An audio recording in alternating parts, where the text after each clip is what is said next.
Hello, welcome to Sci-Fi Vision presents Fandom Access for Tuesday, October 15th. We have special guest Samantha Brown from who plays Acosta. Thank you for joining us. We were talking about it right before you came. Does your character actually have a first name? She does, but it is not to be revealed yet. Oh, okay. All right. So we will talk about, sorry, I'm trying to turn my volume up. It's really low. We will talk about, for people so make sure everybody knows, we will talk about the fourth episode since it did air. So if for some reason you haven't seen it and you don't want to be spoiled, it's kind of hard to talk about a lot of your scenes without spoiling it. So, but if anybody has any questions for Samantha, post them in the comments and we will give them to her. So again, thanks for joining us. So to start out, why don't you just sort of talk about how you got involved in the show from the beginning? Yeah, well, first of all, thank you for having me. I'm very excited to be here. I had an audition, just like the regular run-of-the-mill audition. It was actually last December, 2023, and it was right before the Christmas holidays. So we usually get a couple of days to turn in a tape, but since it was right before the Christmas break, they gave us like a month. But I just go into like a straight food coma over the Christmas break. So I was like, I need to get this done now. So I submitted it fairly quickly. And then like 2 days into the new year, I got a call that Jack Bender wanted to have a Zoom chat, and we did a callback. And then a couple of days later, I was being flown out to Halifax. So it happened very quickly. That's fast. Did you know much about the show beforehand, or? Yeah, so funny enough, I have a list in my phone of like shows that I want to watch next that are on deck. And my dad and a lot of people in my family, they are obsessed with the show. And they were like, you've got to watch From. And I knew that it was shot in Canada. So I just bumped it up to the top of that list. And during my callback stage, I was like, I got to watch at least one of the episodes just to get a sense of the tone. And I watched the first episode and I was like, oh my God, this was the biggest mistake because I am now hooked. I am obsessed. And now if I do not get this role, I will be so much more devastated. So I'm glad that it swung my way. And then I just binged the first 2 seasons in a couple of days. So now you're a fan too. Yeah. Karen. Is From your kind of thing? Are you a horror fan or like a puzzle box or like? I'm a puzzle box like detective girl. Like I love the mystery. I do watch horror films, but I would say my favorite genre, it's like the psychological thrillers. I like the mix of physical danger, but with the psychological sort of study of like the human psyche. Like, why are they doing this? What happened to them to make them go on this journey where they turned dark? So, which I think layers a lot of what happens in From. So I think I'm exactly where I'm supposed to be right now. Mm-hmm. Well, we're so happy to see that you lived through your first episode. We actually, I mean, AJ kind of had a theory about the people in the ambulance. What's the theory? Well, it's not a theory, but it's a rule. AJ, explain the rule. What's the rule? Well, that we knew the EMTs weren't going to make it because. That rule. Yeah. On shows like this, you can only have so many medical professionals. So we knew the EMTs were dead before they were. Right. Because you can't have 2 EMTs, a doctor and a nurse on one show. It just doesn't work that way. Too much going on. Yeah. Well, you hit the nail on the head. Yeah. So, which actually brings us to a question. So Amy has seen more. AJ and I have seen only through the current episode.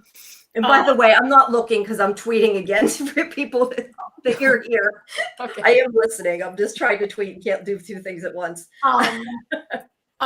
So Acosta arrives. She's I'm interested to see what's going to happen with a real police officer in town. Although I guess first we should talk about what happened.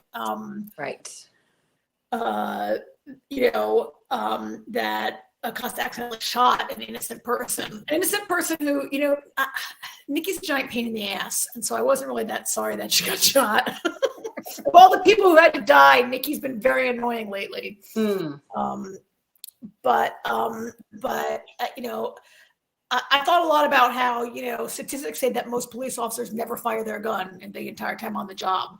And I don't know if you had put together any sort of like, if you were given any backstory on Acosta or like told, or you had to work out how she would react to that kind of thing. Yeah. So I was very extensive in my research. I watched a lot of TV shows. I watched a lot of documentaries, and also learning that she is from Maine, Camden, Maine, which, you know, the population is like 5,000 people. It's a very small town. And I believe, don't quote me, but I believe that Maine is like the second lowest crime state in the United States, or like very, very low on the list. And so when you think about her experience, she's a rookie cop. So she's fresh out of the academy. That was very clear in the press release, and you'll see that come to light on the show.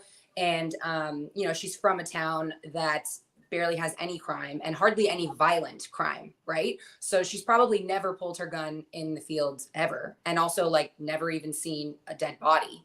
And now she has to wrap her mind around a supernatural situation.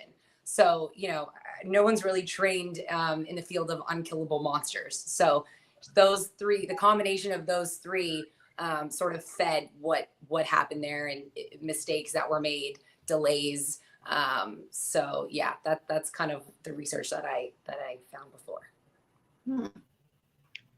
So, you know, now that you're a fan of the show yourself and you binged the first 2 seasons before it actually get, and I know there's only so much you can say, but I'm sure you were making theories of your own as you're watching the show and everything, and now you're there and you have the scripts and you know more things. Did any of your theories that you had yourself pan out? So I did have theories at the end of season 2, and then within like the first half of this season, my theory was thrown out the window. So, and you know, I don't want to share my new theory now, because although we, the actors, do not know the answer, I also have read the entire season. So I do know a little bit more, but I don't know the answers. But yeah, that's what I love about this show, is like, you'll come up with a theory and it's perfect and you think it's exactly what it is. And then some plot line will just flip it completely on its head, and now you got to start all over again. That's actually something that I really love about the show. It's like always keeping you guessing, on your toes, and sort of adjusting your thought process as to what you think is really going on. Jumping off of that, without saying whether or not it does get answered, what's something that you, to this point, as a viewer, were like wanted to know, or still want to know, whichever? But like I said, so you find out. To be safe, I will say up until the end of season 2, I wanted to know if the boy in white was good or bad, if he was trying to help, or if he is a danger. That's something that I really wanted to know. I can figure that out. That's fair. Yeah. So how do you feel about the way that she reacted? Because I think Boyd obviously overreacts to how she reacted, but he's kind of in another place right now with what just happened to him. Yeah. But yeah, I don't know. I mean, I feel like if it was me, and granted, she is a cop, even if she doesn't have a lot of training, but I know, at least as me, as a person, I would be, I think, shooting everything I could and not really thinking too much about it. So yeah, I think with the way I justified it in my mind was because a lot of people are saying, like, why did she continuously shoot at these monsters knowing that it wasn't working? And so when we were filming it, what I was thinking was, well, she doesn't know, like, if you shoot a bear once, the bear's not going to go down. You got to keep shooting. So she doesn't know that maybe it takes a couple of shots and bullets to really get these things down. And secondly, maybe there's a kill switch. Like, maybe it's a shot between the eyes, maybe it's the heart, maybe it's the stomach. And so she's trying, and also, you know, I think she's a pretty decent aim, because she was hitting each monster, but she's also running, and there's adrenaline, and she's spinning around. And that's when the bullet sort of misses and goes through the window. But that's sort of how I was justifying her continuously firing in my mind. It's like, she's trying to find either like a kill switch or multiple bullets to like take one of these out, but it wasn't happening. Yeah, I mean, we have seen other characters put multiple bullets into these things. We've seen Boyd try to put multiple bullets, you know, into one of these things in an early episode. I think it's totally justified. I also think that Acosta had no reason to know that there were like 30 people inside Colony House. It looks like an abandoned house, right? Yeah. I think like some people think she was aiming at the window, but it wasn't. She was aiming at one of the monsters in front of the window, and that's when it accidentally went through the window. So she was not aiming, to clarify, at Nikki. She did not want to harm Nikki. Yeah, just when Nikki she doesn't know how annoying she is. and she just Nikki just apologized to Fatima for being a jerk, right? I know, she's on her redemption arc. Yeah. Hey, and sideswiped it. Yeah. that's Yeah, Jack her Bender. apology kind of like, sorry, I was a dick. Like she don't even care. That's Jack Bender. As soon as you're redeemed, you die. I know. Yeah, you don't So want hopefully to Acosta be just redeemed. stays low down there for a bit. So, since you like this type of genre and the mystery and stuff and everything, were you a fan of Lost? Yes, I watched Lost up until the final season. And then I sort of heard like, the controversy of how it ended and stuff. And I never got around to completely finishing it. But like, I was like on that bandwagon, like a huge Lost fan. So when I found out that like some members of the Lost team were doing From, and like, it just makes sense. Like, they know what they're doing, right? They know what intrigues people and keeps people coming back. And it's just like a puzzle box of horror that you just want to figure out. So, but From, I feel like From is also very different than Lost. Would you guys agree? Yeah. Yeah. Oh yeah. Very different, but it's in the same vein. Yeah. I think it actually has more similarities to Lost than Than there are a lot of Lost. shows that you hear is the next Lost, and I'm always like, that show's terrible. What are you talking about? And I feel like this show has, a group of strangers trapped in a mysterious place where mysterious things happen, and you slowly maybe learn a little about their past and stuff. And I feel like this is maybe a little closer. But you're talking to three. This show started as a Lost show before the show morphed. So we're Oh, you guys. Oh, wow. Yeah. That's how we met. That's We met because of back Lost. when. But how long ago?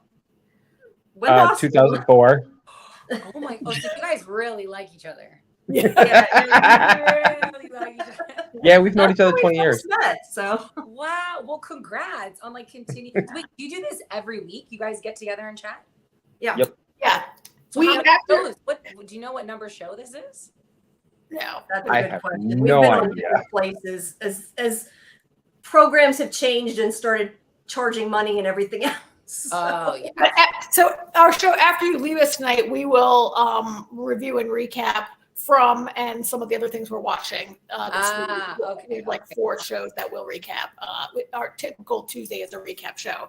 Well, congrats on your yes. longevity and beautiful friendship. Yeah, we've been here quite a while. So talk about even just this first episode, working with Harold in the sense of having him scream at you, because he's obviously not like that. He's kind of, I don't know, he seems like he's kind of quiet at least. I don't know, but what was that like to film that? Well, just to rewind a bit, my first day on set, meeting everyone and filming, was the scene where she's going around the ambulance at night when the 2 EMTs approach the body in the road and she sees them get slashed and she pulls her gun. That was like, I just came out to Halifax. It was a night shoot. It's like 3 a.m. It's like negative 30 degrees Celsius. It's snowing.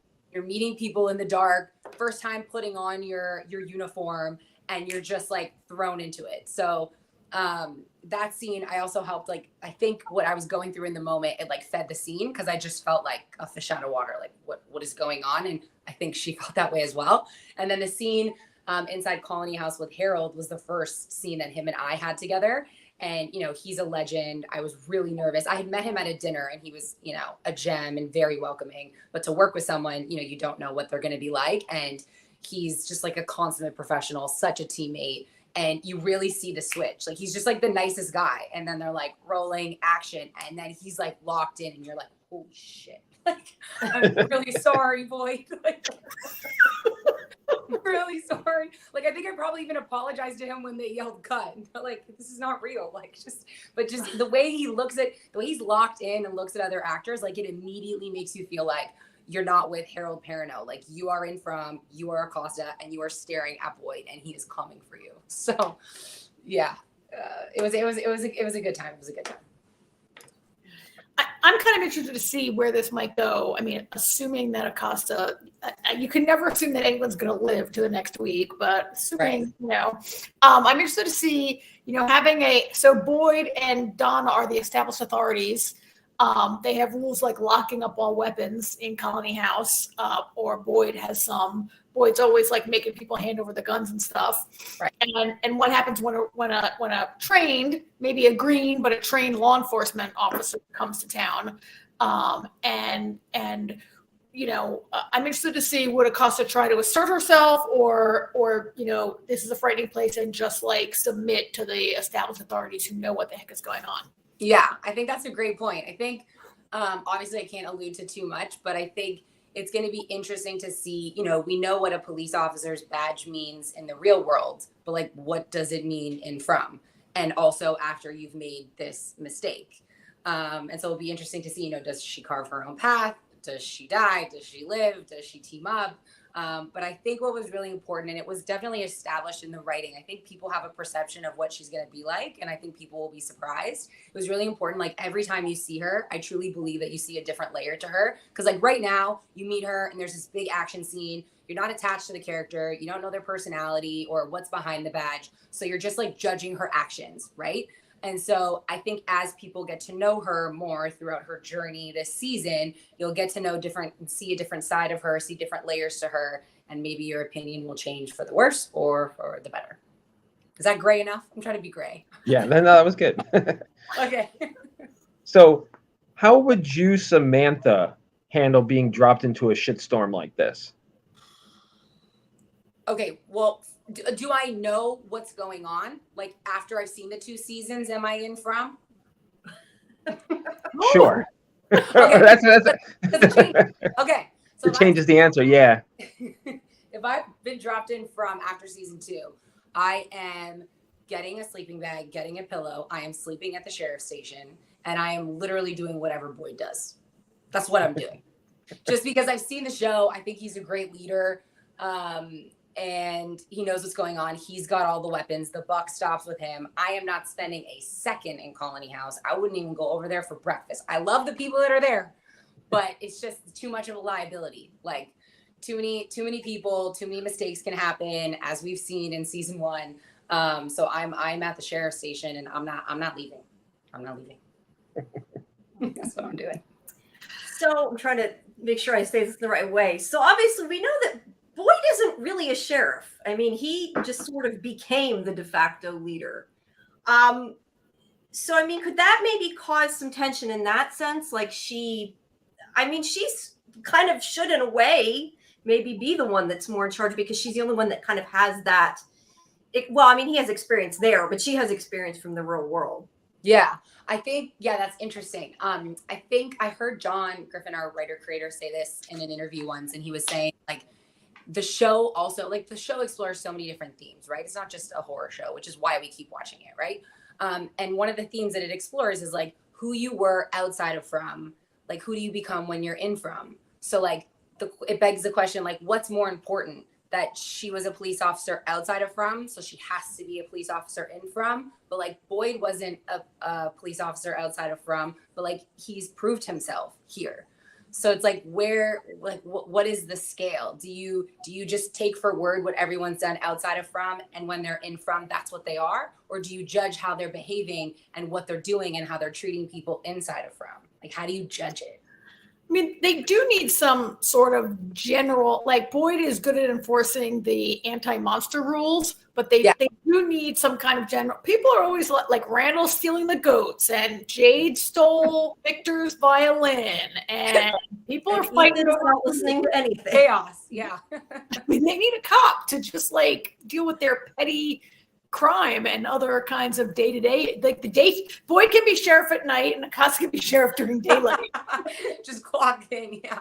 Well, no, I mean, when I was watching it in season 2, and this has literally nothing to do with season 3, but when I'm watching it as a viewer, I'm thinking like maybe there could be like a general counsel, like spread it out a little bit so there's like a system of checks and balances so that if Boyd's busy, because right now, like, or in season 2, like if Boyd had died, like you have Donna, but like that's a lot on one person. So and you have Kenny too, right? But I think the worry is like if one person is like the leader and the buck stops with them, like what happens if something happens to him? Like it would just be utter chaos. So like maybe a checks and balances type of system would be a little bit smarter. I don't know. That's what I was thinking in season 2. Yeah. I think there might be an opportunity for Acosta and Boyd to become partners. I think Kenny may have lost some of his taste for being the sheriff. I think he's still mad at Boyd for keeping that secret about Sarah opening the door and allowing Kenny's father to be killed, right? That just came out in season 3. They learned that, and now, his mother has died, and he, I think he might have lost his taste for being the sheriff and for working with Boyd, and I kind of wonder if there's, if Acosta might come in and, sort of fill that role. Yeah. As Kenny does other things. Yeah. Yeah, interesting. I cannot confirm or deny. She said that, though. You did make me wonder one thing, because this obviously hasn't happened, but do you think if she was there at the beginning that she would have put Sarah in the box? The box is tricky. I think she probably would have come up with an alternative to the box. Like, can we lock them up inside? Like, do we have to lock them up outside? I don't know. But Rick putting Negan in the cell for 8 years. Yeah.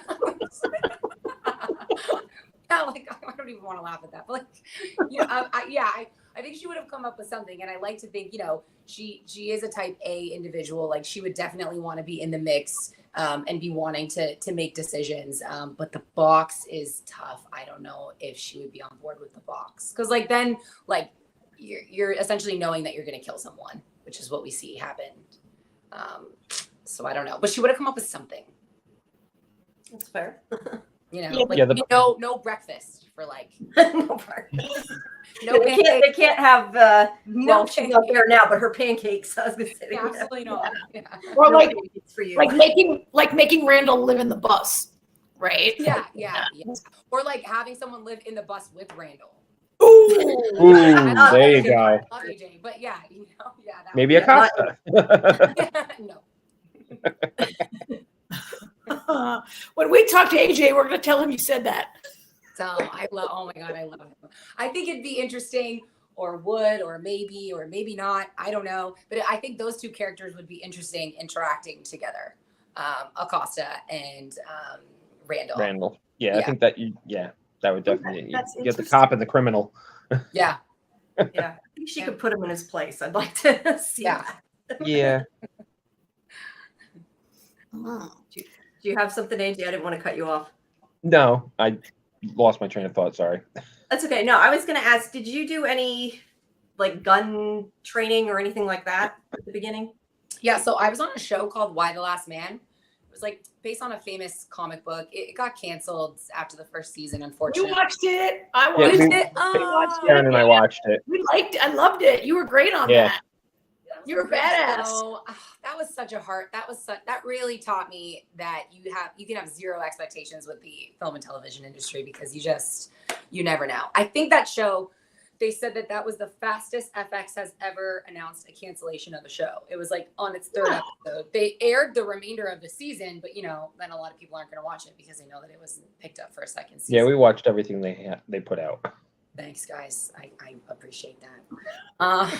But on that show, I played one of the daughters of the Amazon, sort of this cult tribe of women, and we had extensive firearm training on that show, especially for film and television.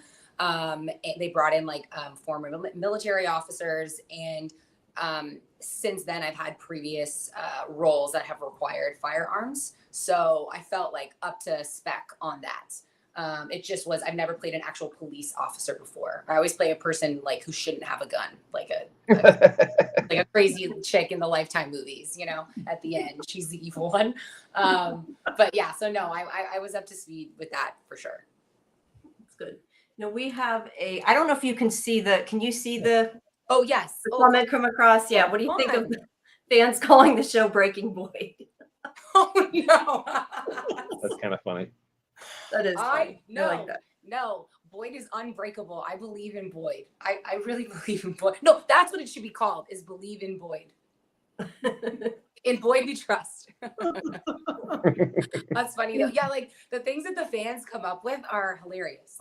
The memes, and the level of engagement with the show online is something that was very surprising. I wasn't used to that at all. And it's been fun to kind of see people's opinions about it. Have you engaged much? Have you done an AMA, or are you live tweet? I know that Harold is live tweeting, I think, each week. Yeah. Are you? Yeah. So I have a Twitter account, but I don't use it. I go on Instagram. I've gone on the Reddit boards. I don't have Facebook, but apparently the Facebook group is like huge or something. But yeah, I've gone on Reddit, and I did not expect like the controversy of her entry, Acosta, and like the whole debate of like what she should have done and what she shouldn't have done. And I don't take any of it personally because I'm just an actor sticking to the script. But yeah, there's just like thousands of comments on it. And I find it fascinating that it's like opened up the conversation of, you know, what she should have done. I find myself sometimes wanting to like defend her, and then I'm like, nope, don't comment. You have to get an anonymous account, and then you can. Oh, that'd be a full-time job for me. I was just That's true. I don't know. I end up too far down the rabbit hole, and I'm like, wait, that was an hour ago. I shouldn't have done that. So Yeah, but I think like, if you have that level of engagement, like it means you're doing something right? It's like John, Jack, and Jeff, like the creative team behind our show. It's like they're obviously creating such an engaging storyline that it's like sparking these conversations, and like who wouldn't want to be on a show like that? Like it's so fulfilling to, I was thinking about this, like make a show that you love, but then you like give it to the world, and like so many people are talking about it and interested in it, like rewatching it, like dissecting all the frames and like arguing about the characters. Like I think it's sweet. It's sick. Yeah, I know they were talking. Sorry, Karen, I didn't mean to cut you off. I was just going to say, I know they were talking about the ambulance coming from the beginning because they saw the number on the, the one that was in the trailer, and therefore that's the one that's coming. Yeah, that was wild. I saw that too. Yeah. Yeah, I don't know. I don't notice that tiny of details. I don't think I read it, and I'm like, how did I miss it? But I don't see it. Sorry, Karen. I didn't mean to cut you off. Jamie, we were those people for a Yes, while. we were Yes, those we people. were. Right. We were definitely those people. I was going to tell you, Samantha, that Kenny Hay was here with us a couple weeks ago, and he told us that he lurks on the Reddit boards also. Yes, he was the one that told me that they existed when we were filming. And he was like, he gave me a lot of advice. And he was like, you got to get ready. Like, people are going to talk, and, don't be offended. Don't get into it. If you find yourself reading stuff and you find it personally affecting you, like, just stay away. Don't go on. It's not worth it. So, yeah, he gave me the rundown. You said that obviously you're done filming the season now, so you would have, but you said you got the whole season. How far did you know, like how much did they give you at the beginning? Did they give you all of your scripts at the very beginning, or did it kind of take a while for you to find out what was going to happen at the end of the season? Or Yeah, so we film 2 episodes at a time, and we call it a block. So it takes like 3.5 weeks to film, usually like 2 episodes. And so we get those 2 episodes a couple of days before we start filming. So you're entering a block, and like, you don't even know if you're in the episode. You don't know if you're going to die. You don't know what's happening in the episode. So it's sort of like on the fly as you're filming. You're getting 2 episodes at a time. all right, so you didn't know too far in advance then. No, all I knew is like in my callback with Jack Bender, because I think a part of the callback too is just like getting to know each other. If he thought it would be a good fit with the rest of the cast. And he said, all that he could say was like, Acosta really goes through it. So I was like, oh, okay. That's all that he could tell me. So, and then, after I've read the scripts, I'm like, oh shit. Okay. I see. Yeah. See, we have another question from the chat here. Let's see. What do you think of the comparisons between you and Anna Lucia? Well, if Floyd will shoot you, let's hope not. But okay, wait. I will say there is no comparison. Okay, I agree. Acosta's person. You will see. Okay, that could mean that Harold Perrineau is not going to shoot you like he did on Lost, or it could just Anna Lucia was a very angry person with a lot of trauma in her past, right? Yeah, as a police officer and in life. Maybe, we don't know that much about people's past before they came to Fromville. That's true. That's a good point. That's a good point. But no comparison. I was going to say, I don't even know if you can tell us, are we going to get any backstory at all? I cannot confirm or deny. Is there anything that you're allowed to tease? I'll leave it up to you. What can you tease, if anything? I will tease that I'm going to speak very slowly. what you think Acosta will be personality-wise, I think people will be surprised. You will see different sides to her.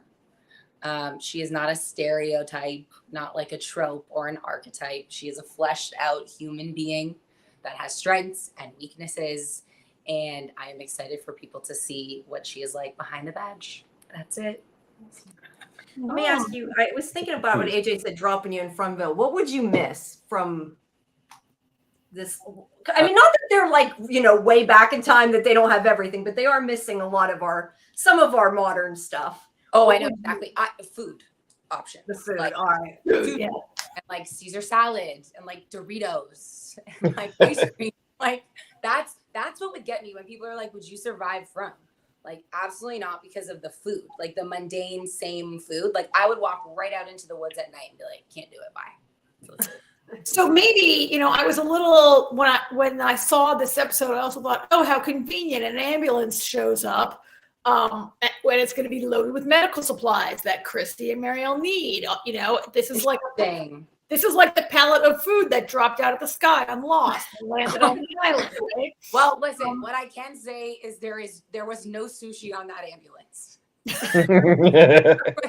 So we need like a hostess delivery truck to hit the tree in the road. Yeah, And then clothes to come. yeah, we need that. We have let's see, says they're talking about the lack of backstories could be part of it being someone's figment of someone's imagination. I think they mean, would all of us think? I don't think I've heard that theory. Yes, Not said quite like that. we discussed last week, there's a fan theory going around that the entire Fromville story is happening in Miranda's mind during her LSD trip. Oh, that, okay. I just missed the backstory part, I guess, when we said Is one theory, right? That's why but we the- don't have a big backstory. Do you guys think that? I don't No, I don't think that. But I guess the commenter here is saying, because the characters, we don't have backstories and we don't know a lot about them, that they're not like, I don't want to say they're not fully fleshed, but if they kind of just showed up with no backstory, like, is this a figment of, there's been a lot of theories for a long time that it's happening in Victor's mind, that it's Victor is clearly had some trauma and is not the healthiest person. And there are a lot of things that this is happening in Victor's mind, or that Victor is manifesting, or that Victor brought these kind of people here who are not maybe real people. Yeah. That comment sparked something in my mind where I actually think it's interesting that they don't really flesh out the backstories yet, because I think that's different. That's what's different about the show, because a lot of other shows do that.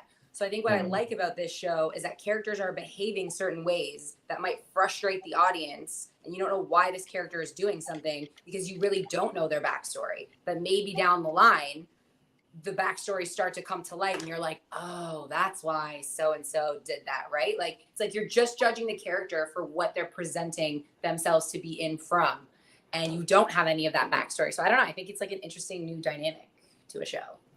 Yeah, definitely. And Yeah, go ahead, AJ. I was just gonna say, the only backstories we really get is just from exposition from the characters talking to each other, Yeah. which is, very different than a lot of the shows. I mean, Lost, they had the flashbacks, to give us backstory, whereas this is just, and the thing is, everybody's an unreliable narrator, because if one person's claiming something about their history, you don't, really know how much of it's There's no way of knowing. even right. Yeah. So again, edge, keeping us on edge. And maybe it's realistic. Like, do people in this kind of like under a constant threat of death every single day, are they sitting around telling their life story to everybody, right? Depends on how bored you get. I'm not. Yeah, true. I mean, even on a show like Lost, those who weren't sitting around telling each other these stories, we just saw them in a flashback that was privileged to the audience to know that, not for all the people in town in New Otherton or wherever to know that, right? Oh, true. Good point. Yeah, that's even like people don't sit around being like, oh my God, I wonder if the monsters are going to come and eat us today. And by the way, I once like shot a man on duty in 2018 or whatever, right? Yeah, good point. Good point. Well, puts us more on par with the characters, I guess, for once. That makes it interesting. Yeah. Yeah. Oh, movie cute. I know what they're talking about. They're asking me about the name tag. I was going nuts, and it's just a little detail I noticed that I don't know. I noticed for whatever reason that the other two EMTs, it just said EMT. It didn't have a name. And I was just kind of, I don't know, riffing off on that and wondering, was that just because they were going to die? It was kind of a clue these people aren't important. Or, I mean, there's a lot of theories. Could this be like a video game or some kind of cabin in the woods type thing? And maybe they're NPCs, you know, all those kind of things. Wow. So that was where I was going with it.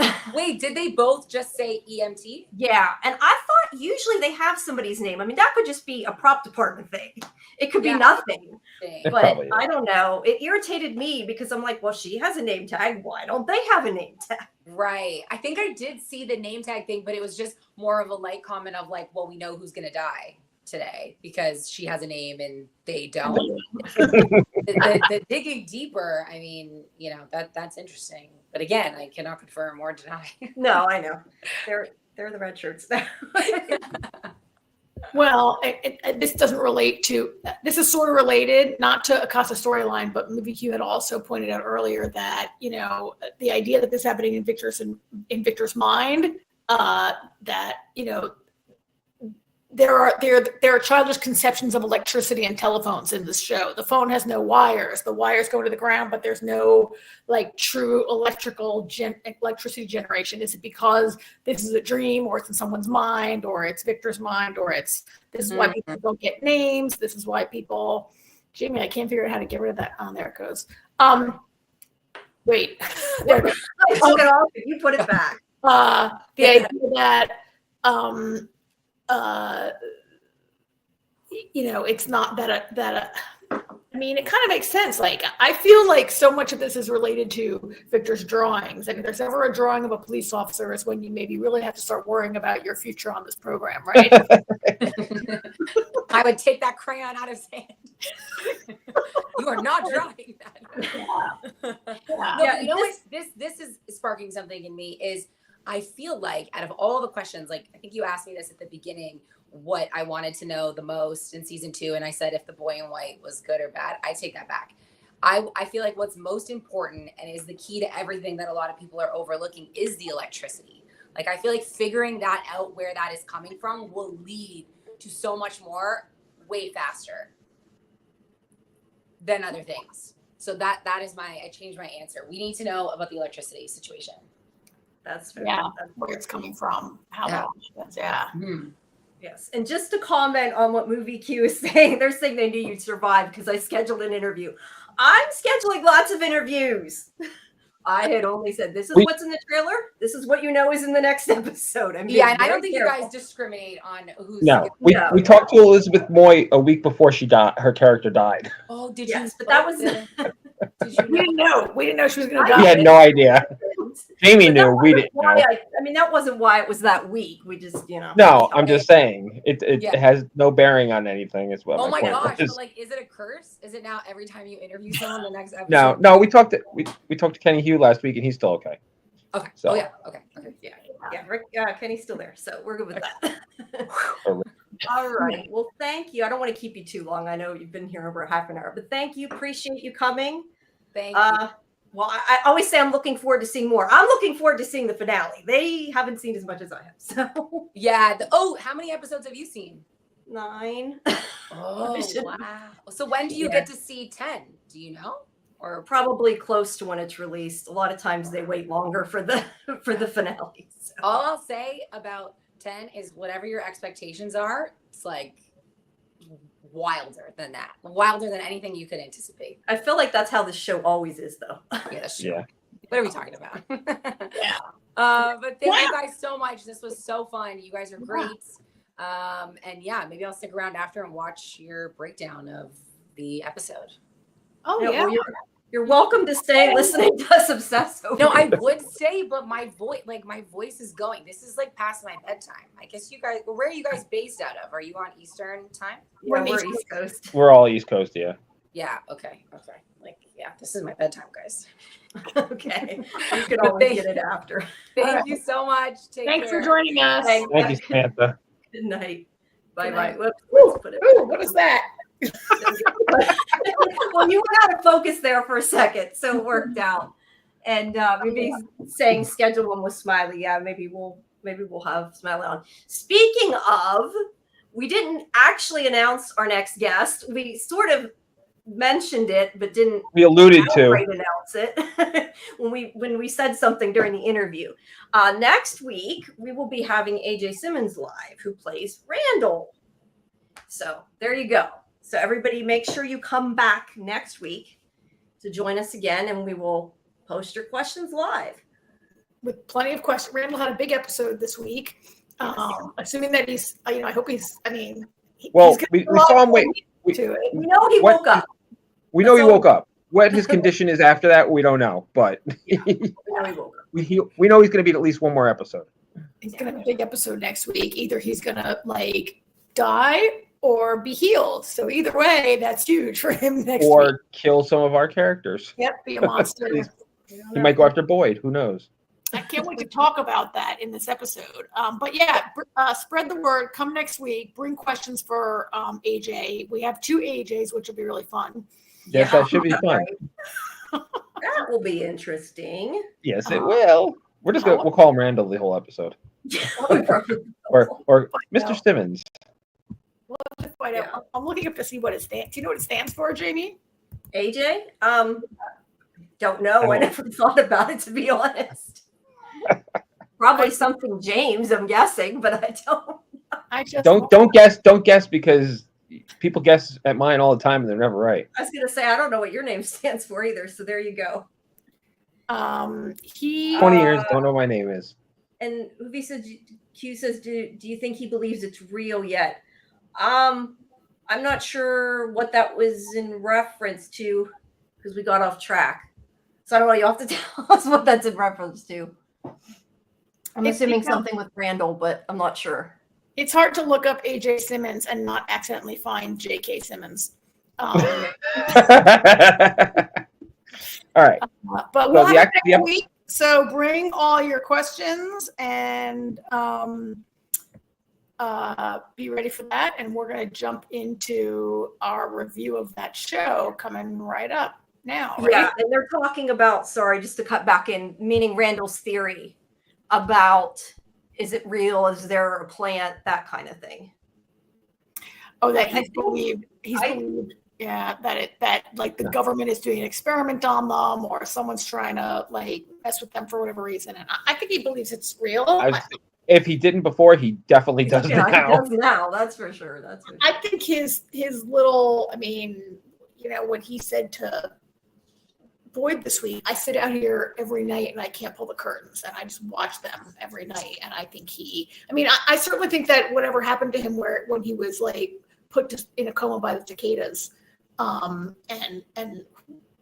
we don't, we'll talk about that in a minute, but I think certainly that might not be a thing that a government it could be, I guess, but yeah, I think he's believing that. Maybe he asked too many questions, so they did that. You never know, right? Yeah. So I'm gonna knock you guys out with my let's jump into it. I got some new key art there that actually fits the screen. Yeah. Let's jump into this week's episode. This is episode 4, right? Yeah. And I forget the name of it, but I'm gonna look at it. There and Back Again. There and Back Again, which is kind of a really interesting title for the show, right? Actually, the subtitle of The Hobbit. There and Back Again, right? Is it the subtitle of Tolkien's The Hobbit? It's called The Hobbit or There and Back Again. It's the novel by J.R.R. Tolkien. Not that this has anything in common with that. So this episode starts with our good friend Ethan getting a call from Thomas. So what? My biggest question about that is, what do you think the point of that call is? I just sometimes think the whole point is to confuse everybody, because it seems like some of what they're saying is helpful, telling about Tabitha, but at the same time, they could just be doing it to screw them and get them to run outside because they know Ethan doesn't listen and Ethan runs outside. We know that.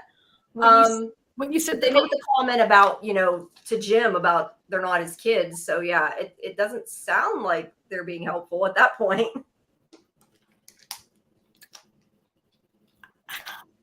Yeah, I don't know. So look, yeah, the calls really did seem last week intended to destabilize Jim, right? And then the caller only tells Ethan the truth. Yeah. Your mother's in an ambulance. She's going to need your help. She's coming. Like, Karen, your connection's kind of going in and out. It looks like there's maybe an effort to like drive a wedge between Jim and the kids. Yeah. Karen, we can't hear half of what you're saying. You're going in and out. Helpful and truthful, and for Jim to find fakes. I mean, what has Thomas told Jim? Basically, I'm Thomas, and like, you're not a good dad. Did it say those aren't your kids? It said they're not your kids anymore. Not your kids anymore. They're not your kids anymore. Yeah, because you're the worst dad ever. I don't know. There are many things that I can't even make a theory about or say that I know where this is going. I don't know if Movie Q or anybody in the chat has a theory on fake Thomas, but I mean, it's not Thomas. Thomas was a baby when he died. Ethan, being a child, could maybe believe that it's Thomas's like ghost or that it's really Thomas, right? But of course, Jim is not going to believe that. I don't know. Or is it just to make Ethan more creepy and weird? I don't know. I don't think he believed it was Thomas, but nobody actually believed that his mother could be coming back, which she was. So lo and behold, this happens, right? Yeah.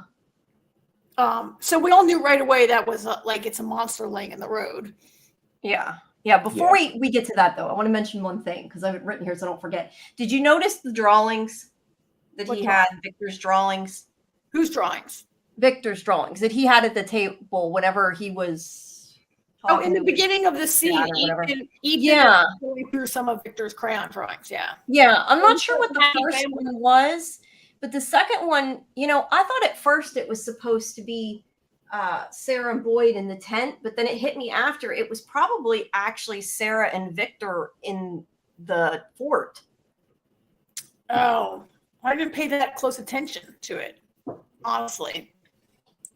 But you know what? It could have been just a picture of Victor and his sister in the fort. He says that's they true. Made forts all the time. He says they made forts all the time.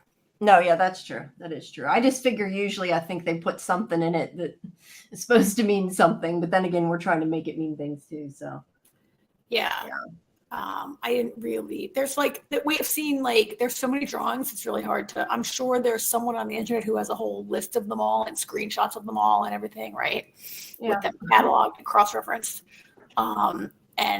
And I used to be that person, so more power to you. But come across I don't have the time anymore. I think I'd go too insane. I read them, but I don't. I mean, in this scene, Jim rips the phone off the wall, and there's no wire or anything, right? It's just a phone on the wall. I loved it. I really loved how it was I remember when I was a kid that people used to hang the phone on the wall really high so little kids couldn't reach it. Mm-hmm. Right? And Ethan has to really reach up there to get that phone. I was like, oh, this house is from the 70s. Did you think it was going to ring again? I really thought it would ring after he ripped it off the wall. I did too. I was expecting it. Yeah. I was definitely expecting it to ring again. Yeah, and it may yet. Fair. Yeah, I guess it's true. It could. But in the meantime, the ambulance rolls into Fromville. And this monster, I didn't recognize her. This is a new monster, or not a new monster, they don't. Isn't it the one that's usually No. with Cowboy? I thought it was the one that's usually with Cowboy. Yeah, we've seen her before. We've seen, we've seen her before, I We guess. just didn't see her face for very long, or her human face for very long. I think it's Yeah, she she appears as like, they roll her over, she looks human, they're like, oh, she's dead, and then she like comes to life. Those two guys were goners. I didn't notice they just said EMT. That's great, because I just thought they were dead because of, the AJ's first law of television, which states that you don't need more than one medical professional. Yeah, we already have two. We don't need any more. No, I don't know. I just, when I was recapping it, I noticed that. But we are getting low on medical supplies, so this was a convenient thing to happen. I thought, this was great. This monster looks particularly good, I thought, and we don't always get like, there's a few of them that we get long shots all the time. The guy that's like the milkman looking guy, right? Yeah, we don't usually get necessarily like clear shots of them as the creatures either. It's nice to get usually it's quick. A creature shot, yeah. And then like all hell breaks loose. We just had this sorry for the blur on this screen grab here, but we have this whole thing with poor Acosta. And I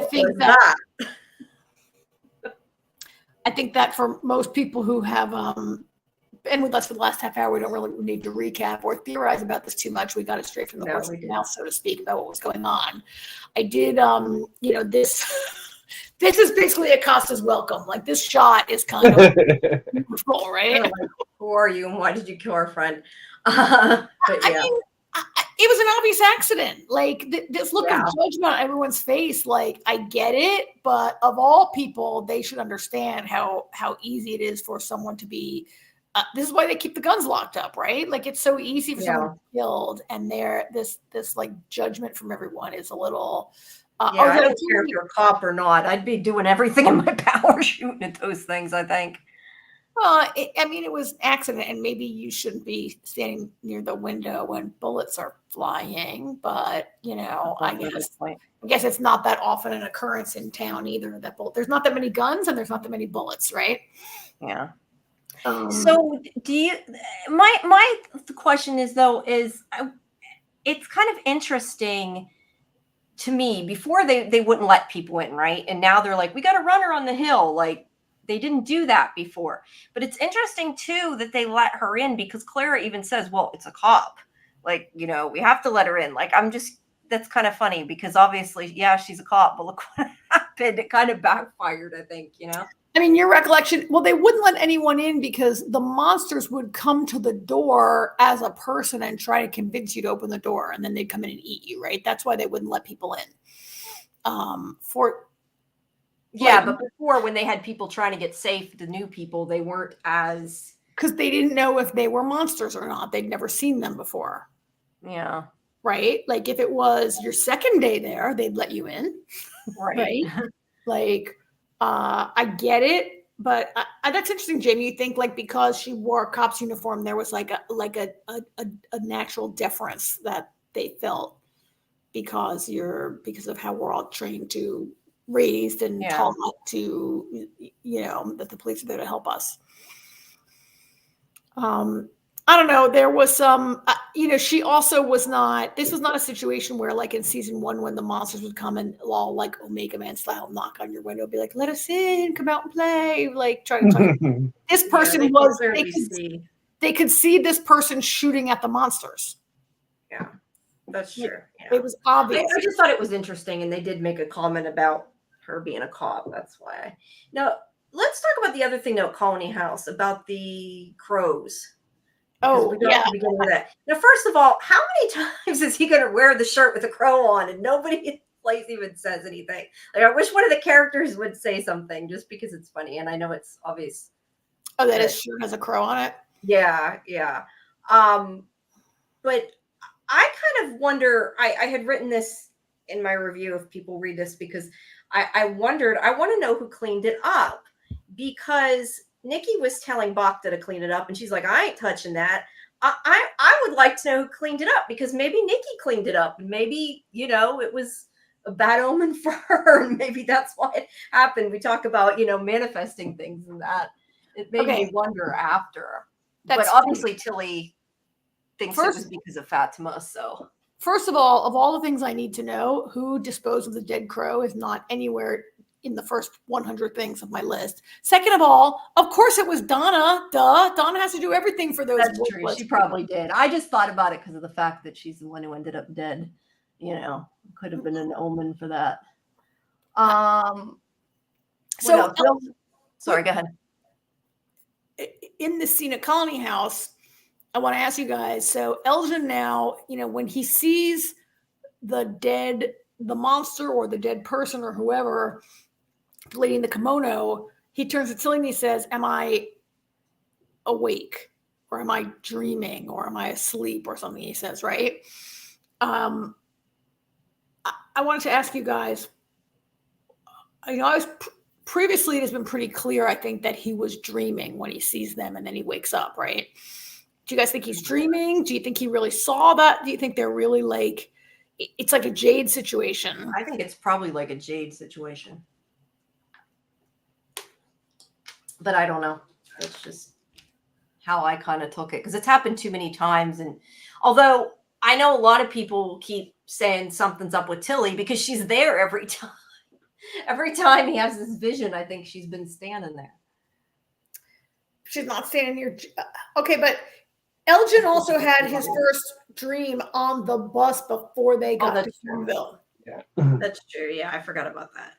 I think it's similar to Jade, but I think he's very different from Jade, and I feel like Elgin might be more of a like in tune to it, kind of. No, I was going to say that he and Jade are kind of like light and dark. Like Elgin is such a sweet guy and a good person and innocent, and like Jade is like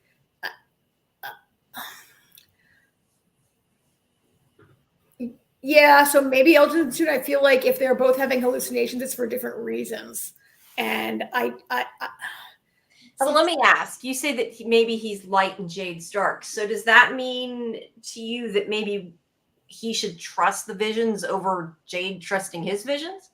Or are you just kind of, throwing it out there? I just was curious if you thought that.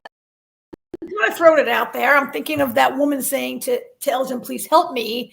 And it could be a trick, but I started to feel like maybe it's like the children asking Tabitha for help. This person asking Elgin for help. Like, do the people here need help? And it's this idea of Tabitha thinking she needs to help the children and that'll get them home. I don't know. Or that monster could have been saying, "Please help me," to get him to follow her into the basement so she could eat him. Right? I don't know. That's true too. All right, you guys have any thoughts about Elgin? And like, I feel like this has happened too many times for him not to be important. Yeah, it's definitely means something. And I'm assuming the town, I will refrain from saying island, the town is giving him the vision, the dream, whatever, because it's clearly not just like, Boyd seeing Father Cautry or whatever. It's definitely different than that. I'm starting to not be comfortable with the town, like, not to criticize what you said, but I don't think the town is giving Boyd Father Cautry, and the town is giving Elgin that lady, and the town is giving Abbott. Like I think there are multiple forces. Like there are multiple forces. That's what I said last week. I guess I'm just saying that we've theorized that Boyd, it could just be kind of like his subconscious. I'm saying I think that this is definitely something. Oh yeah, is making Elgin see it. Where with Boyd, we really don't know if something's making him see it. Well, see, here's the thing. I have this very excellent question about Boyd. Very excellent. Why do they keep letting Boyd go? Like leave the town for like a night or a day and be like, "I have a plan. Let me go try some shit out." No. Why do the monsters keep giving Boyd a free pass? Boyd, we're gonna break you because you said you're unbreakable. hey, here's the keys. You can't tell everybody, but we get Randall. Why not kill everybody? My opinion, and I honestly I don't know, but I think maybe because he is kind of like their leader, that they feel like if they screw him up, that it'll break everybody. So maybe like to them, that's more important, Why is is that finding a way to. Why is that a ruin bad him. thing? Why is that a bad thing? Why do they not want to break? No, I mean like if they make him go nuts or they make him break down, I think everybody in the town would, because people trust him and he keeps them sane. Why is it a bad thing? Why would the monsters not want that? No, I mean they would. I'm saying I think that they think that by messing with him, if they break him, they don't have to hurt the other people because they won't have any. Why wouldn't they want to? They want to hurt everyone. No, they maybe I'm not explaining what I mean. They would want to. That's why I'm saying I think that's why they do it, because they think that if we break Boyd, everybody else breaks too. Like they don't have to do. But if they eat Boyd, everybody else breaks. Also, Well, I guess that's true. Yeah, I guess literally that would happen too. I hadn't thought about it that way. I wonder if he has leftover worm residue in his blood that makes him unkillable. I wonder if they're not allowed to. Yeah. Because I mean, think about it. In the ambulance scene, okay? They're like, here's the keys, take them, make your choice. You can't save everybody, but we get Randall. Why couldn't they just kill everybody? They could have easily killed both Randall and Boyd right then and there. And everybody else in the ambulance. They could have killed Tabitha and Jimmy Acosta. and who else? And Acosta. Yeah.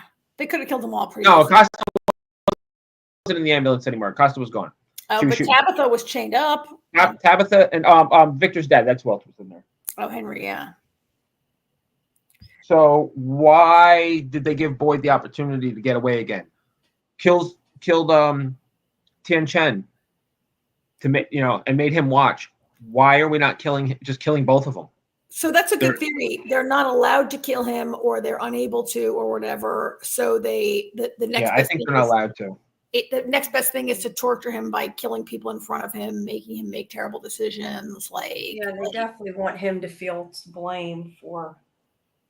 Well, they can't, I like that they can't, for some reason, you think they're not allowed to. It's interesting, yeah. Because whoever is like the highest power of Fromville has other plans for him, or like how many times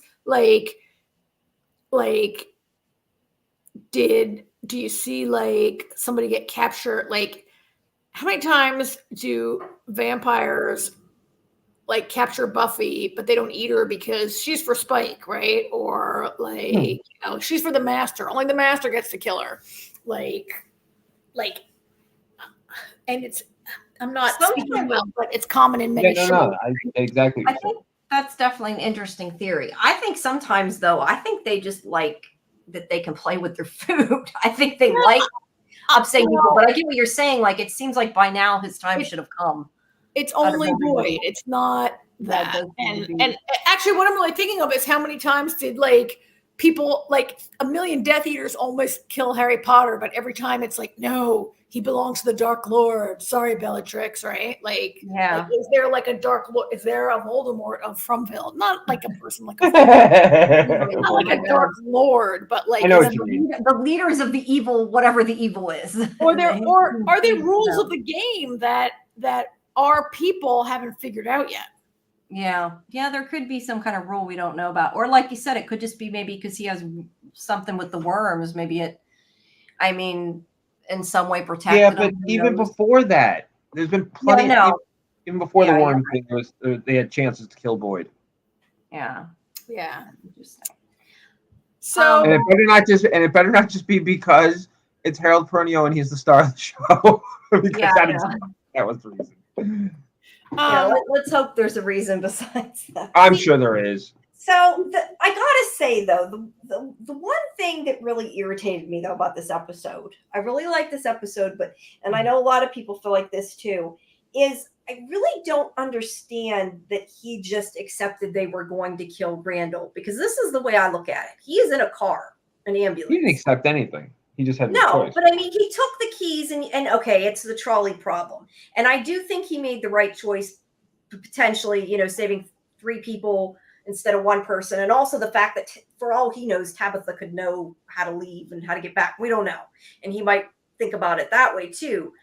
But the fact of the matter is he is in a moving vehicle. If it were me, and granted it's not, but I think he should have just plowed into them. I don't know that it would have killed them, but Randall had a talisman. If they could have even distracted him long enough to get him on the ambulance, he could have hung up the talisman and then everybody's safe. Randall was laying on the ground with locusts or whatever those bugs were all over him. Cicadas, thank you. They were the cicadas. He was laying on the ground squirming with cicadas all over him, surrounded by all of them. For Boyd to have hit any one of the monsters, he would have had to run over Randall. I don't know. I still would have tried. Honestly, I think it's really easy for any viewer of the show. Yeah, it is the viewer. Let me finish what I'm to sit back and say what Boyd should have, could have, would have done. But this is a man who has faced certain death every day for a year and a half. He's been really been through some he was forced to shoot his own wife. He was forced to, he's been through it. And I think so what I was a little surprised he didn't do was, okay, take the ambulance, drive everybody to Colony House. I was a little surprised he didn't just turn right back around and try to go back for Randall if he could. But I guess with Nikki being shot, that sort of threw everything off. Yeah. And he had to, I'm with AJ that how could he run over the monsters? They were in a circle around Randall. How do you hit them without running over Randall? And Randall was besieged by cicadas. And I think, Boyd, and the monster said to him, here's the keys, but we get Boyd, you can't save all of them. And that is maybe. And they also kind of said, we won't kill them if you let us have Randall, I guess is the other side of that too. Well, that maybe is a thing because of that. That maybe is something that Boyd is having to come around to, that you can't save everyone. He has been trying so hard to save everyone, and it hurts. Not that he should give up, but choices have to be made. Yeah. Yeah. It was interesting to see that happen to Randall. So here's my theory. My theory that I've been working up for the last couple of weeks, that if you say it out loud, it happens. Randall in the bus says to Boyd, I watch this every night and you don't know what I've been through. And Boyd's like, what have you been through? And Randall's like, I was in a cicada coma for a week. And what he says is, I think that death is not the worst thing that can happen to you here. And next thing you know, he's covered in cicadas, he's covered in monsters, they're slashing his throat. And now he is back up at Colony House, and he takes a breath and he's I don't know, back to life or whatever. And I just feel I still haven't really fully worked out this theory, but this is another person who says something out loud. And by the end of the episode, it happens. Yeah, I definitely think it's foreshadowing, but did he cause it is the question. I think, you'd think it's just if it's just the writer's foreshadowing, then I'm pissed off at their kind of shitty writing that so heavily telegraphs what's going to happen. For me, it only works if it's part of the mystery. For me, if it's just foreshadowing. It could be. You could be right. I'm just saying either way, I think it definitely was referring to that is my point, whether it was something Randall caused or not. I don't know. But, I think it's definitely cause and effect because, I'm sorry. Like Karen said, if the writers are just foreshadowing this bluntly, that's bad. I don't think they're doing that. No, I think I think it's absolutely there's lots of things have happened from suggestion. We talked about Kenny talking about losing both his parents, and then what happens? Mm-hmm. Yeah. And for me, it goes back to Sarah last season saying, I think when you die, your fears go to live in the forest. And I've said it before. Yeah. I think now it's not if you die, it's if you say it. And Sarah would know. She's the scariest person in town. Yeah. Speaking of, wait. No, before we move on from Colony House, can we talk about Donna? Because I thought that was a really pivotal moment for Donna. Oh yeah, she finally cracked. Yeah, right? She's not having an easy time at this. Donna, for 2.5 seasons, has been the glue that holds those people together up there at Colony House, and she lost it. And Boyd is cracking also, it might be just the right time for a cop to show up and maybe like, although, I mean, she's a rookie cop, right? But for somebody new to show up and maybe be able to, I don't know, help with some Do you of think people this. will listen to her though? I think I these mean, people, because they don't know her. okay, if you look at this picture, let me go back to this picture here. Most of these people want to be led and need to be That's led. true. Colony House is a bunch of, the people at Colony House, with the exception of like Donna and Ellis, the people at Colony House are not really, can you see these people functioning and living without Donna and Ellis? That's a good point. I mean, they'd be doomed, right? They're just not, I mean, it's mostly red shirts and people who like, okay, so there was a guy so Nikki was a jerk to everyone, and I'm sorry she got shot, but not really. There's that guy, Dale, who accidentally stabbed Ellis. There's the guy who stole the guns because he, like, right? Like everybody up there is like, I don't know. It's like, yeah, those people, I think those people want someone to tell them what to do and make them feel like there's some authority and someone who knows what's going on. Yes. Yeah, that's true. So for Donna to be cracked, it's interesting. Donna is like, I feel like she's sort of the number two. I mean, she and Boyd are like, are they kind of like partners? Like the 1 and 2, like they're both the authority in their respective part of town, right? Yeah. Yeah. I like Donna a lot. She's one of my favorite characters. Yeah, Donna's great. Yeah, mine too. But if the two of them break down, there isn't going to be anybody to hold everybody together. It's like you said, she's the glue. I think that. Yeah, and Kenny is like, I think he might be done, right? And Ellis doesn't have the stomach for it, and of course, new people showing up don't like. Most of the people who show up are in denial for kind of a while, right? Yeah. Well, yeah. Yeah. Speaking of Ken, The way AJ said that, he's like, well, yeah, like, duh, Karen, there's monsters. yeah. Speaking, can I move on, or did you have more? Yeah, move on. Actually, because I was just gonna say real quick. You know who I felt bad. I felt bad for oh Jesus Christ, Christy's girlfriend. Oh, Marielle. Yeah, he's been left. I felt bad. I felt bad for her because she was like, "Yay, I saved her." Ah, crap. Like I felt so bad for her because I was afraid everybody's gonna look at her and be like, "Yeah, you didn't know what you were doing." Like I can totally see that people being like, "Oh, it's your fault. Nikki's dead." Like I didn't shoot her. Yeah. She's a pediatric nurse working with like a pair of ice tongs and a tweezers, right? Trying to like save a person's It's like, life. oh, I didn't think about the damage it could have done inside. I got the bullet out though. Yeah. Which obviously, though, I don't think that there's anything other than that was all lead up to Fatima and the blood, which that scene was gross. Oh, let's talk about that real quick. Yeah. That was some crazy. So there wasn't a picture of it because MGM doesn't put spoilery pics up on the press site. Like, did you see that coming when Fatima's like, "Oh, I'd like to sit with her alone for a minute"? Yeah. I thought she was gonna like pull out her kidney and eat it or something. Yeah. You I knew only something saw her- was going on. Yeah, I definitely knew she was thinking about a snack. I mean that much. Yeah. So I mean, she's definitely more than just weird cravings at this point. Yeah, Karen's not gonna be able to watch anymore because she's having a demon baby. I know. I'm gonna be done. If it's a demon baby, I'm over it. If that comes out and it looks like the Jersey Devil, you guys have lost me. Oh, Karen.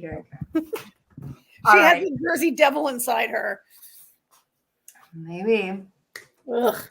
So anyway, that scene was gross, though. Like, it wasn't so much the licking the blood; it was sticking her fingers inside the wound. And I thought she might bend right over and start sucking on it or something. I thought it was going to get even grosser. I guess I should just be glad she didn't do that. Right? Yeah.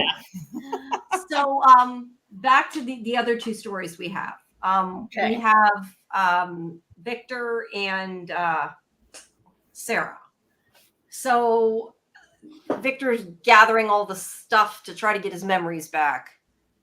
But the whole point of those scenes really was just that he wants to find the ventriloquist doll because he thinks that it, I don't know, holds secrets or something about what happened with Christopher and everything else.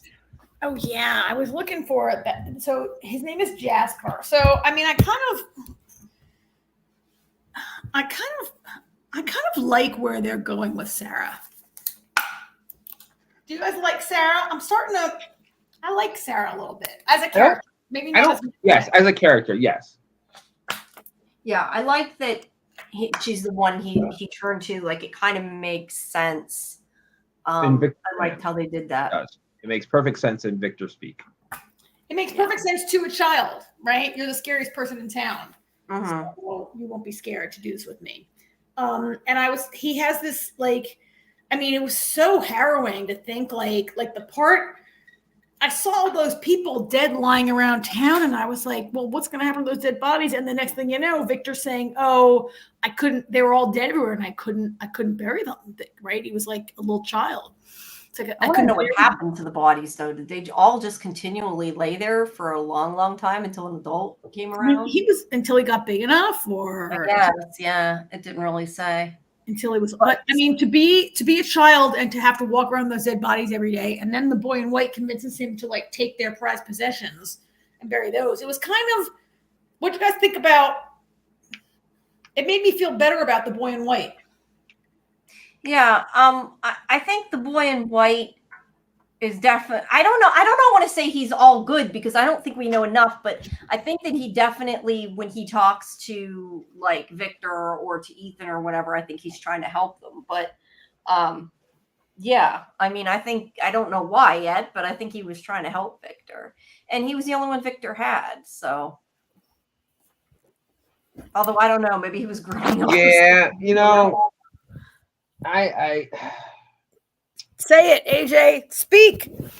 I'm trying to think how to phrase it. I don't trust the boy in white. I feel like I don't have his picture. He might even think he's helping, but I feel like the boy in white's going to be one of those things that we get flipped on our ear about. I also kind of wonder too, like, they see him as like a kid, but clearly if he's been there since Victor's been little, he's not a kid. So, I mean, well, if he's a ghost or something, I guess it's irrelevant. I don't even know what he is, but I mean, that could just be like the, nice side he's showing to them so they're not scared too, Right.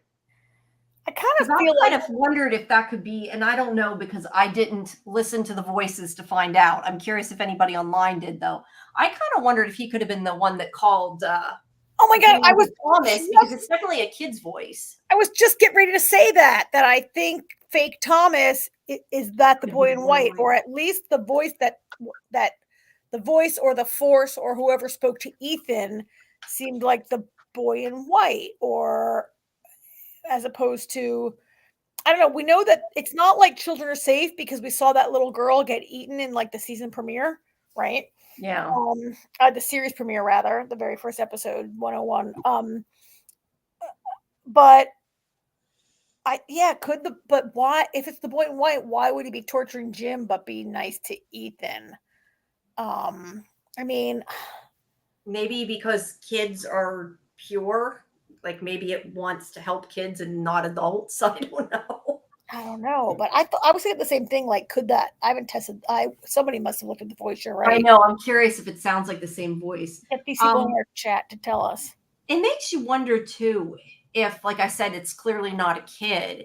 Like why it looks like. I feel like if it looks like a kid, and especially a kid in white, like it's meant to look non-threatening. That doesn't mean it's not. But you think about, like, we go back to Lost, the man in white, the man in black. It's in everything. The white is supposed to be the non-threatening, non-bad, entity. It doesn't mean that it is, especially in a show like this. All the other children, those Ankui children that live in the tunnels, they were all dressed in white. They're all dressed in white. I mean, they're filthy, right? But all the children that Tabitha wants to help or thinks she's helping, they're all dressed in white also. But the boy in white looks healthy. All those children look like they've been dead for 100 years, right?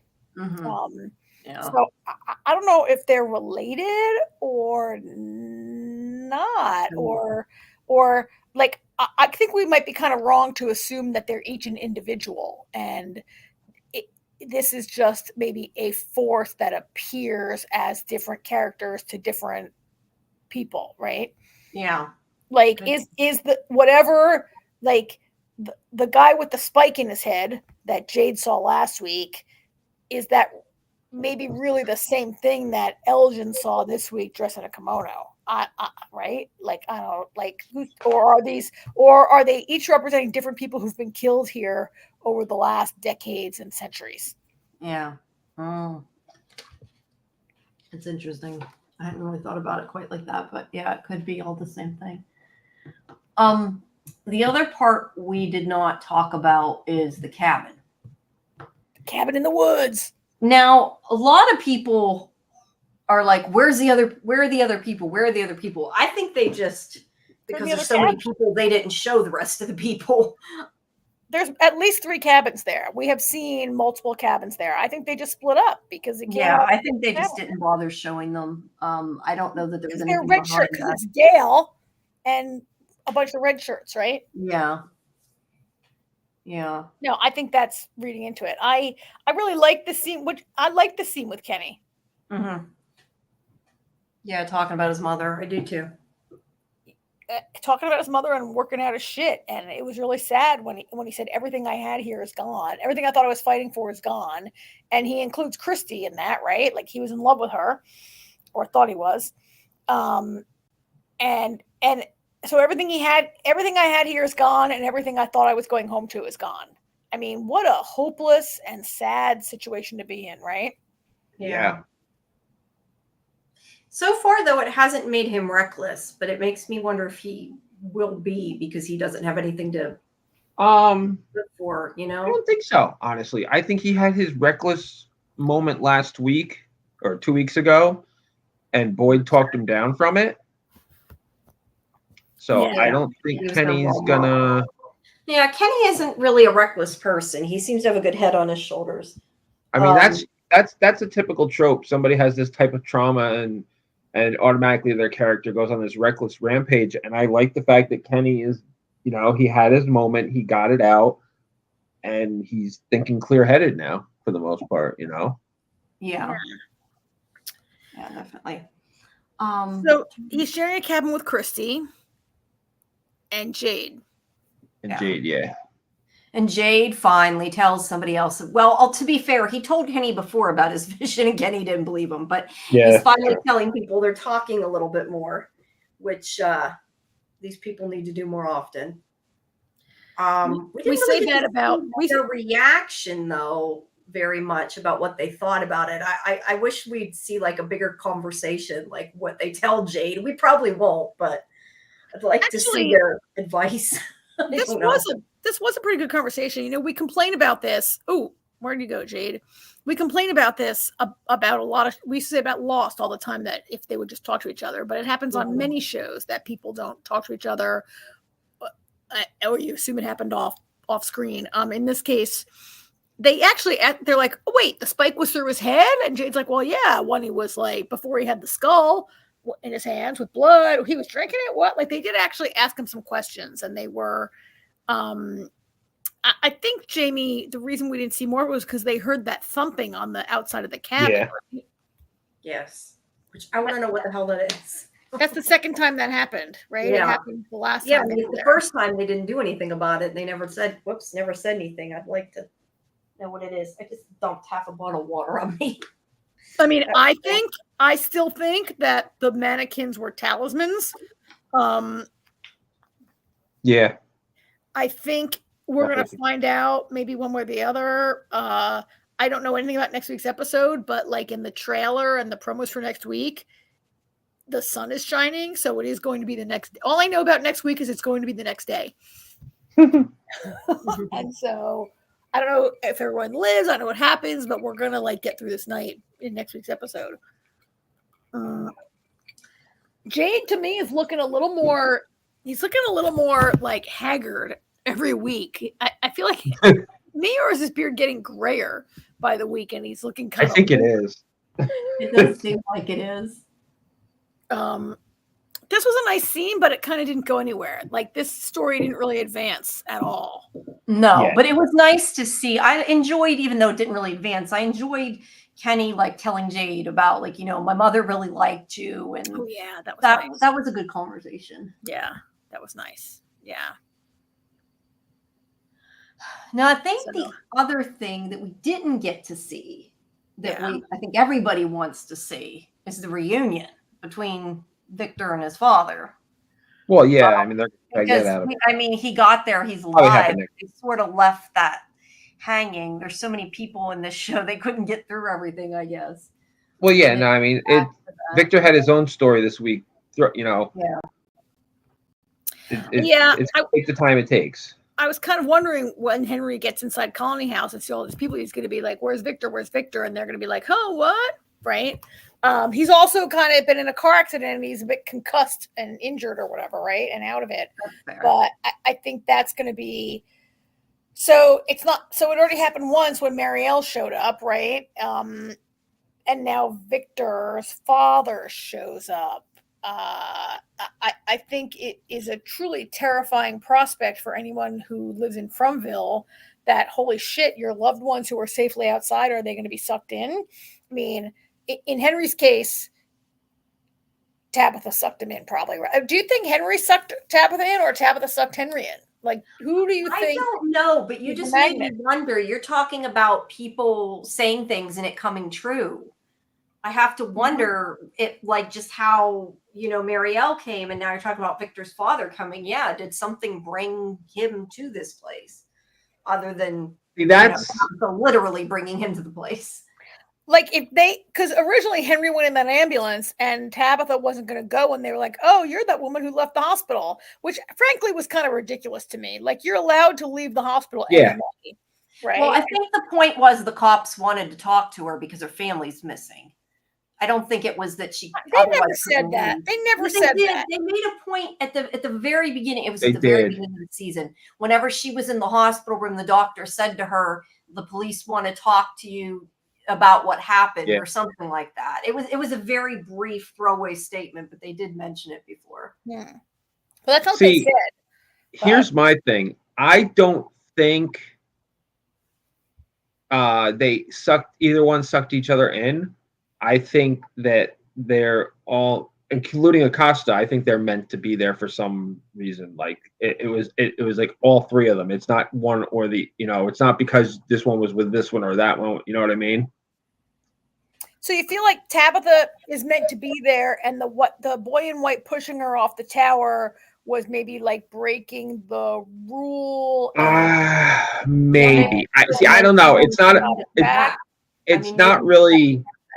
It's not really a theory or well formed or anything. I'm just saying, I don't think that because you're with this person or that person, like everybody on that bus was on that bus for a reason, and to end up in the town. Like I don't know.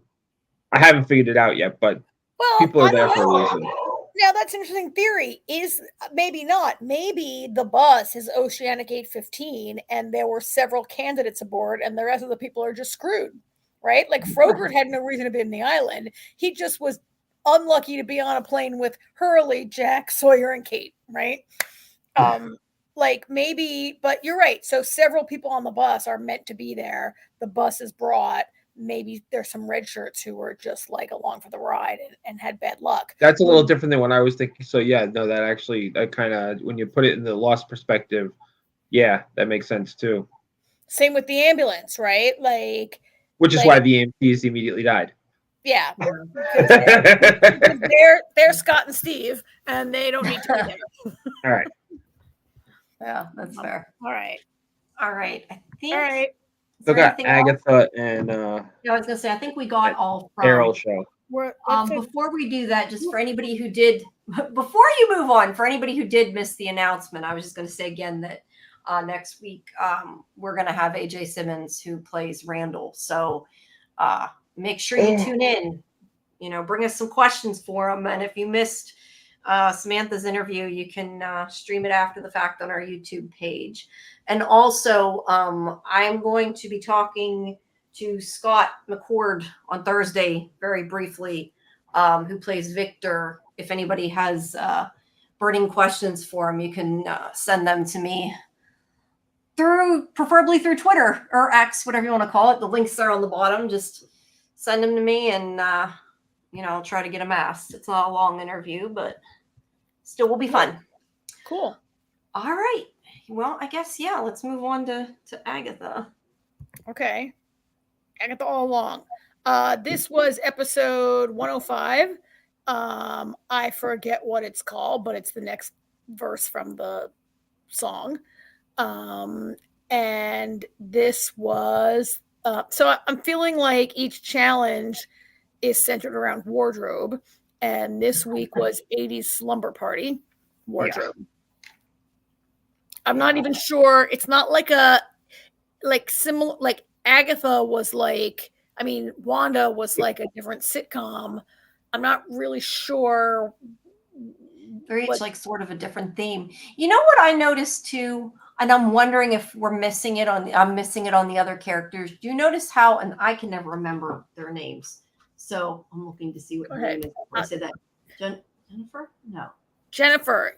Jennifer Kale is the potions witch. Do you notice that symbol, the one that's on her pocket there of that potions bottle, that she has it on all her costumes? Because like she had the actual necklace, and then as she's changed costumes, it's been somewhere in the costume. I noticed that. So I'm wondering if the other ones have some kind of something. It looks like there's something on the other one's yellow shirt that you can't tell what it is. So I have no clue. I keep seeing that potions bottle, and it made me wonder. That's interesting. I didn't notice it because I was so distracted by Teen's mullet.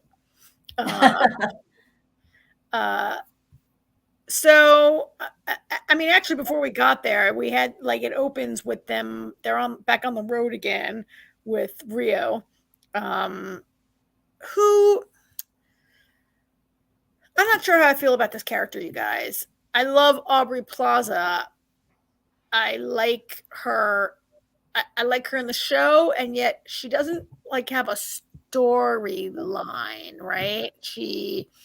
And in this episode, she's got this love-hate thing with Agatha, but I'm not really sure where she's. Are they going to make us wait 8 episodes and then her end game is going to be revealed, I guess, right? I don't know.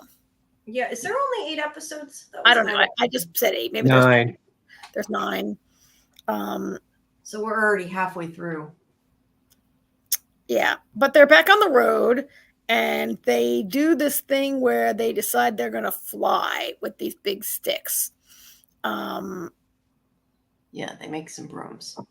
No, but I kind of, I really enjoyed the Patti LuPone's character is named Lilia, and I enjoyed the part where she was like, brooms are a symbol of women's domestic subjugation, and they trotted out she had this rant against brooms, and they do kind of fly the brooms are sort of they do fly. The sticks kind of turn into brooms, right? But I liked this interpretation of witches flying, and how they kind of pulled it off. Yeah. And I like Teen being so excited, but he might be a big fat liar. So this happens. Obviously, it's an 80s slumber party. There's got to be. How many people played Ouija board at? Well, AJ, you were a boy. I don't know if boys did slumber parties as much as girls did back in the day. But I played a lot of Ouija board. Not a lot. I'm a little scared of Ouija boards. I was going to say, that's surprising to hear, Karen. And I went to Catholic school, right? So we weren't that Ouija'd out.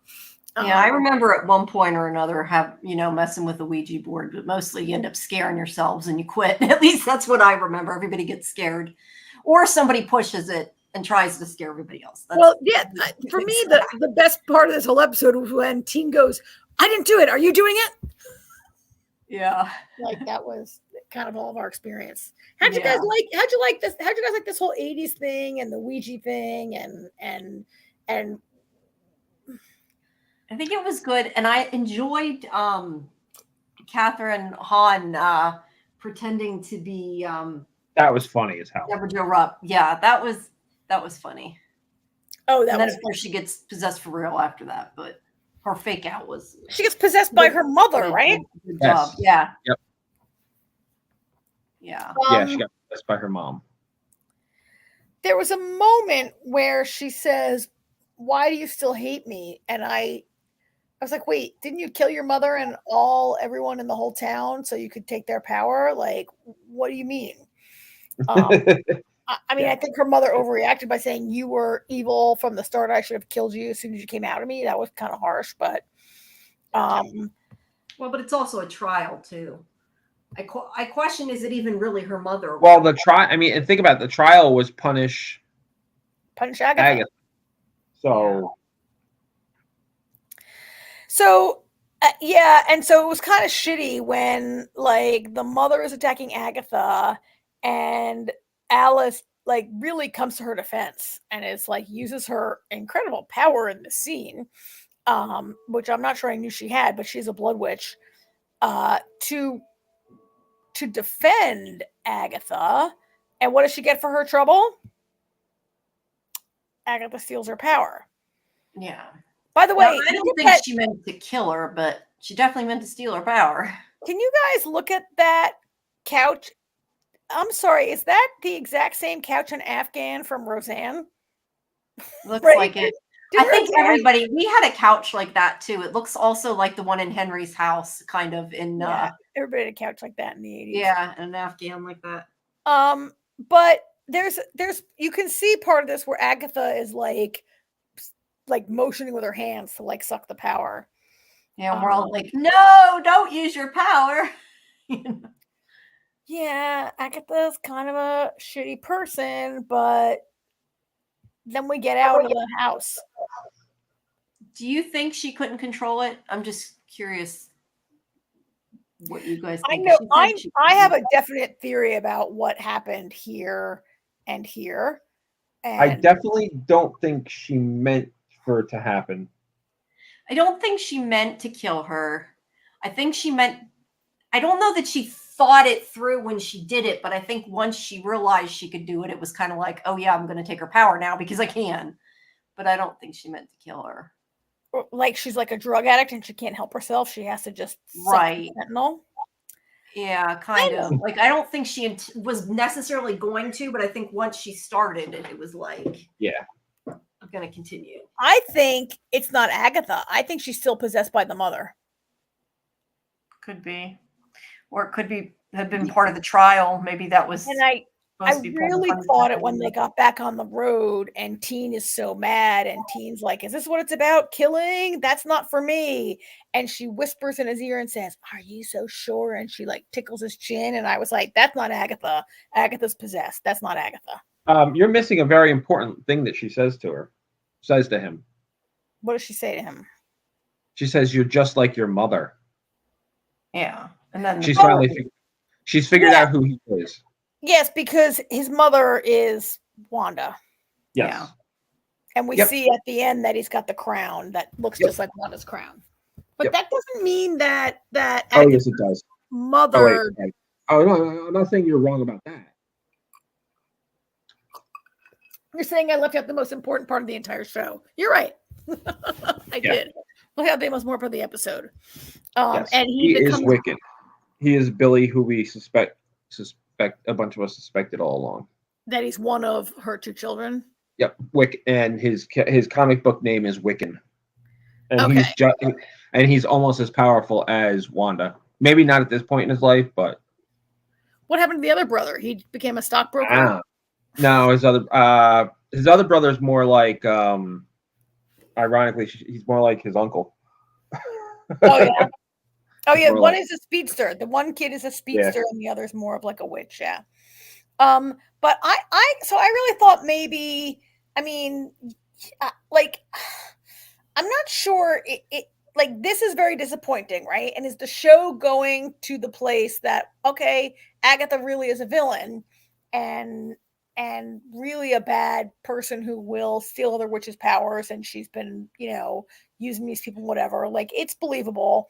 I guess I wasn't sure if this show with Agatha as the protagonist of the show, or the main character of the show, was this going to a place where she would be. But with this, is with the show really going for Teen to be the protagonist by the end of it? And Agatha was the antagonist all along. Well, it is called Agatha All Along, so maybe that's the point. I don't know. I don't know. I don't know anything about his character. I don't know if any of this really happens in the comic books. None of it does, right? No. But I guess I was just so disappointed in Agatha, and I was feeling that was the show about Agatha having a learning experience and actually making a friend and like doing a thing or whatever, right? And then she's just the same old person who steals power from witches, and she can't change her stripes.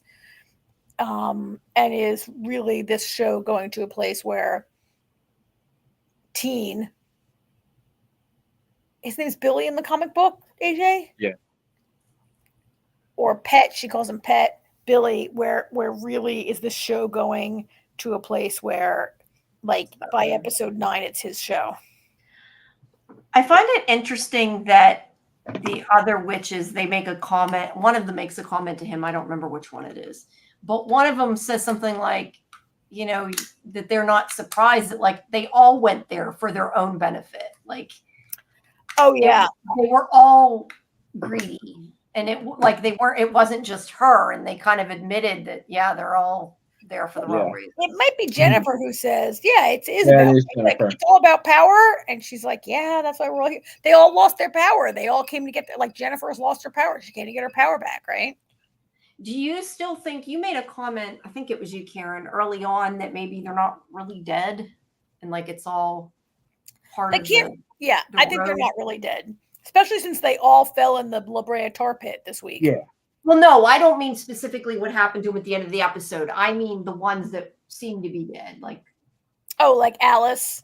Yeah. Alice. Do you think that maybe it's just part of the road and they're all each that Mrs. Hart is not really dead and Alice is not really dead. Yeah. I think it might be part of the challenge. Yeah, I think so too. Maybe they think it's about 5 challenges, but maybe there's something bigger going on. But I think, I was just so disappointed to see Mrs. Hart die, right?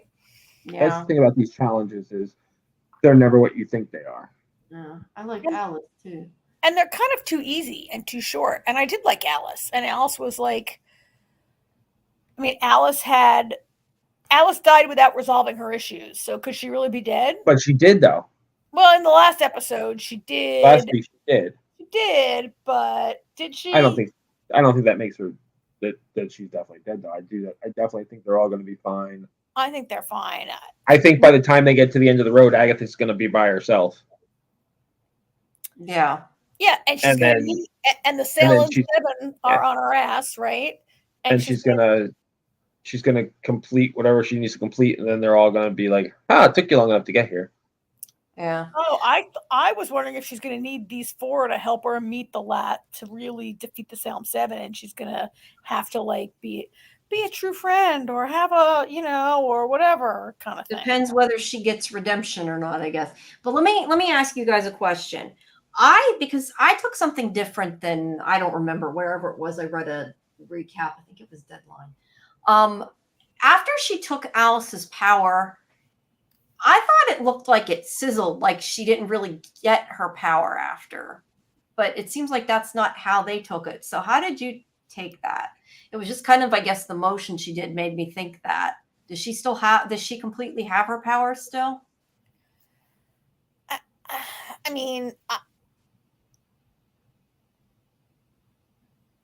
I don't know. Like, by the end, Alice was sizzled to death like a dried up prune on the ground, right?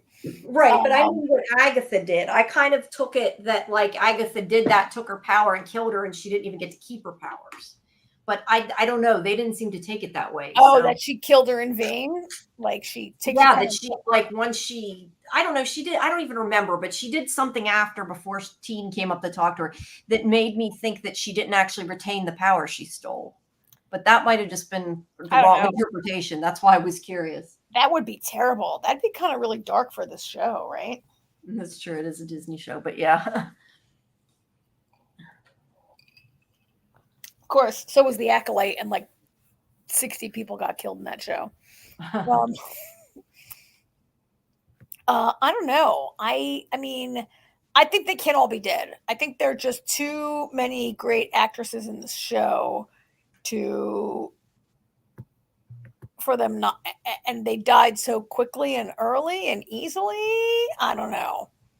That's a They good could point. really be dead. I mean, Alice's death was kind of different from Mrs. Hart's death, right? Yeah. And as for everybody falling in the tar pit this week, I mean, that can't really be anything. They have to, I mean, Agatha went in the tar pit. They Yeah, have to come out, right? Yeah. We have no characters. Yeah.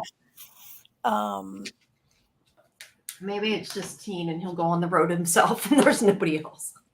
Yeah, but yeah, I don't know. But I'm coming around to like at the end of the show, it's going to be that this show is now about him coming into his power and who he is. Definitely could be, because most of these series are like little mini series, like they're not necessarily with the intent to come back. So a lot of them are with the intent to introduce a character who might show up in another, like, you know, the Hawkeye show. Some of them are leading into the next phase of movies sometimes. Yeah. He's not a young Avenger or whatever, right, AJ? What are they called? Yes, Are they called the Young Avengers? Yes, he is. Oh, he is. Oh, then that's definitely where this is going. Well, I like him. I mean, like the actor. I like the performer.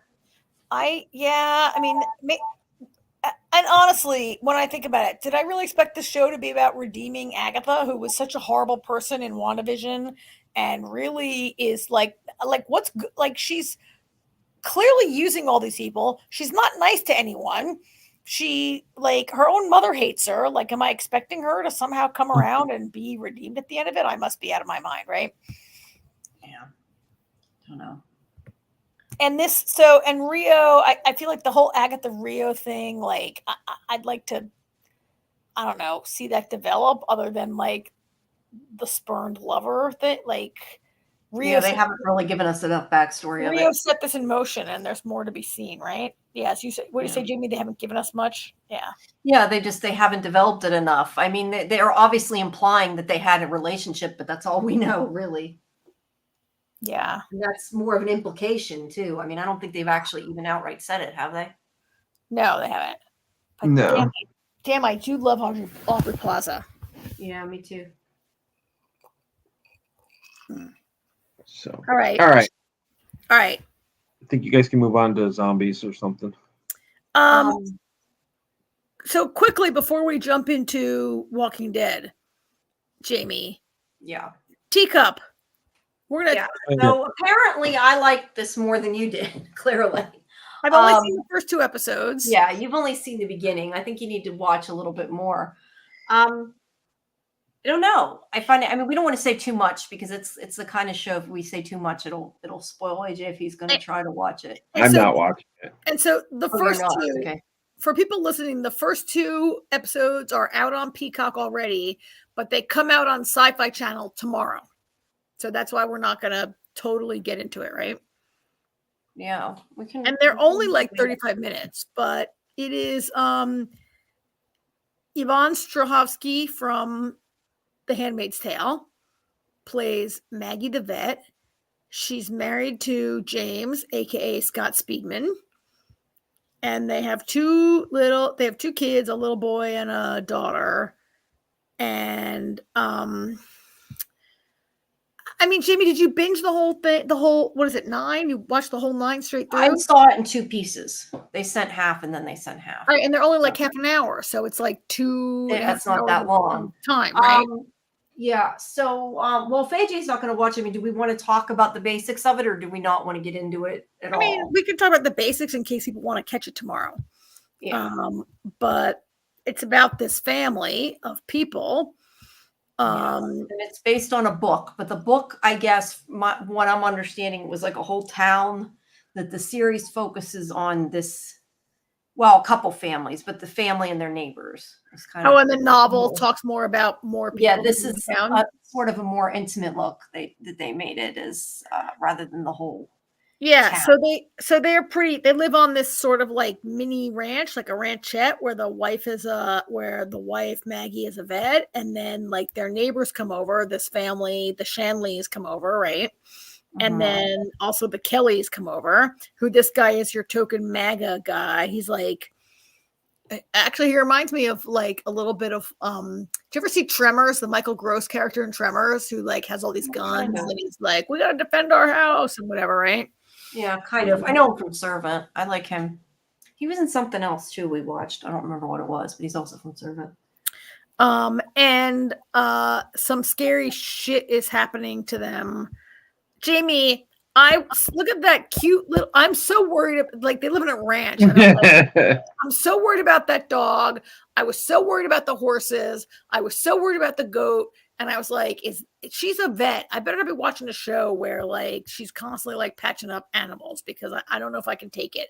Like, yeah, I kind of felt the same way through the whole thing. I mean, I don't know if you want to know the answer to that ahead, but I've already seen the first 2, right? Yeah, so obviously the one dog does not end up so well, but yeah. I know, Jamie, that you even more than I are sensitive to animals. Like we talked about this a lot for Guardians of the Galaxy. The show is, I don't even want to talk too much about what I'm thinking or what my impressions were, because I'd like to give people a chance to watch it tomorrow night on Sci-Fi. The reviews are mixed. I've seen some sites that really, really love the show and hope it gets a season 2. I haven't seen the end, but I guess it must end on a way that there could be a season 2. I know that some people are less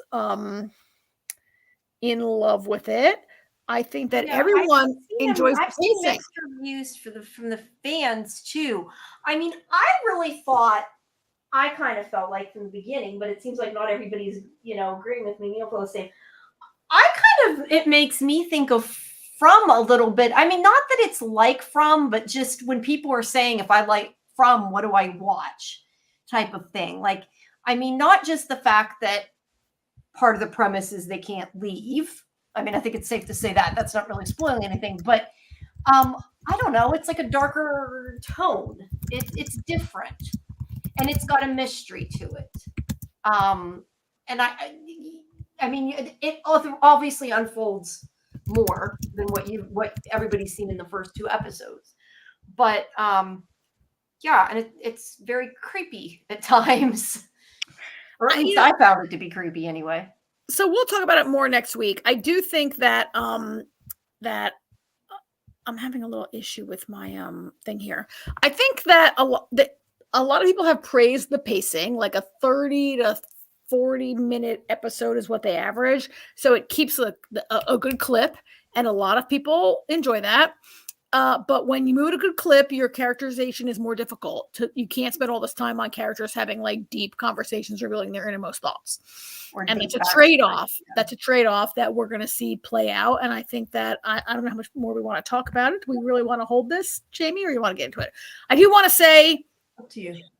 Remember, we were so disappointed when the great Kathy Baker departed Orphan Black Echoes. And here she is showing up as Grandma Ellen, the pot-smoking, stew-cooking grandma in the show. Yeah, she's awesome in this. So I guess we'll take it up next week, Jamie. Is that what we want to do? We can do that. We'll just say that it's sort of, I mean, it's about them. And I mean, as much as this show has like the sci-fi mystery horror element, I mean, a lot of it's also sort of like about the family's survival too, you know. Yeah, I mean- it's different. I liked it a lot. But you know, like you said, I agree. It's been kind of mixed. I don't know if some people expected more quicker or what, but I do agree with what you said. Like I personally would have preferred, I think, longer episodes just because I prefer more character development, but I don't necessarily feel like it was that much lacking. Like it does move really fast. Well, we can talk about it. Surprising, yeah. I will say for me, this image has been a real turnoff. And one reason why I didn't want to watch it was this image of this guy in this, like, is this like a World War I era gas mask? It makes it seem like it's like a apocalyptic end of the world. It's not. Actually, it made me think of like a psycho killer, which Or it that is too. not. Yeah, it does kind of evoke that too, but it's neither. So And who even has this laying around their house? And I felt like this, to me, I was like, oh, is this what I want to watch? Do I want to watch this dude? And yeah, maybe the key art did the opposite of what they intended. key art turned me off. And I was nervous that this was going to be too scary for me, but it's not. No, I don't think it's more, I mean, I think most people know that I don't necessarily like really creepy, really scary horror either. I never have. I mean, this is definitely more supernatural sci-fi horror. That I guess that's also why I kind of equate. I mean, I would say, Jamie, that you shouldn't even say that because in the first 2 episodes, it's not clear if it's supernatural. No, I just mean, I guess I'm saying like I look at horror stuff different because I look at from that way, and maybe everybody doesn't. Some people think it's more horror. I see shows as like being like serial killer chop 'em up shows that I don't watch, and then stuff that's got sort of a more of a mystery, sci-fi, whatever element. I'm guessing. I'm not saying it's necessarily supernatural. I'm just saying that like it's more my kind of. It's not a serial killer chop 'em up show. That's the way. Yeah. All right. I don't like, and in general, I don't like those. It has to have something else to it. All right. Well, we'll take it up next week a little bit. It won't, and we could cover whatever 3 episodes. The first 3 will be out by next week. Maybe we can cover that. And yeah. Well, it's 2 each week, so it'll be the first 4. All right. We'll cover it then. And in the meantime, should we jump on our last show, Daryl Dixon? Sure. Jamie, this was a very Carol-heavy episode, although there was a bunch of other stuff going on. Have you seen past, or are you watching along with me? I'm trying to rewatch along with you, but I don't necessarily always have the time, but I'm trying to get back into it. But so we get backstory in this one, and we've kind of talked again about how this is a short season, so maybe we don't get as much as that we could about them, but at least we get to know more about Janae and sort of where she came from. Find out that she lied. She was not a security guard. So we have mentioned in passing that they shot this. So her backstory is she was a custodian in the Louvre. Yes, when the outbreak happened, and they shot in the Louvre. Is that the legit Mona Lisa that they shot? That was my understanding. Yes, I mean that's definitely what I got out of the interview. What they said. I thought it was. I don't think that many things are actually like given permission to shoot in there. No. So that's kind of like a big thing. Because I remember whenever they did the Dan Brown thing. Yeah, Da Vinci Code shot there. Da Vinci Code shot there, yeah. Yeah, but yeah, it's definitely in the Louvre. I think that I like that scene with her and Carol. Kind of they're talking and I think that if things were different, I think that the two of them could have maybe gotten along. I feel like Janae is beyond that at this point, and obviously let's dial it back to how we got there. So we do get Janae's backstory that she was a custodian in the Louvre. I didn't love this. I mean, I get it. There's a scene like later in the episode where that guy throws his stew on the floor and he's mean to the custodian, and Janae's like, "Oh no, like that shit's not happening, right?" Yeah. And I get that, and we did see a scene. There was a picture. I didn't take it down. Like Janae is trapped inside, her husband's trapped outside, and she sees her husband bitten by a zombie through the window, and like whatever, it's terrible. But we've seen that 1 million times in our Walking Dead journey, right? Yeah. So I guess what I didn't really what they didn't include was how do we go from this Janae to this Janae? Yeah. And that is a gap still. And I think that's the fault of not enough time to develop it more than anything.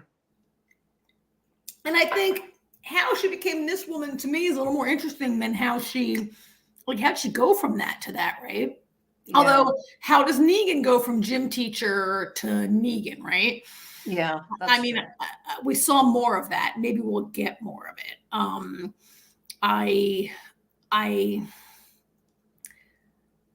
So Sneaky McSneak, Carol, fakes a job in the kitchen so she can search for clues, right? I'm just going to recap this real quick. You watched this a long time ago, Jamie? Yeah. So she can sneak around and she finds a clue. Of course, because it's The Walking Dead, she stumbles on exactly the person she needs. And I forget this guy's name, but he tells her that Daryl's at a fortress in Normandy, right? Yeah. She lied to him though, said she was looking for her brother, right? Or did she just say that to Janae? I think she said it to both of them. Well, I mean, no. She told Janae she wanted to kill Daryl. She tells this guy she's looking for her brother, and I guess because of his grudging respect for Daryl that he developed last season, he's going to help. He tells her. Carol decides to. I mean, this is typical Carol scene, right? Where she's like, "I'm going to escape now, so let me go whack this."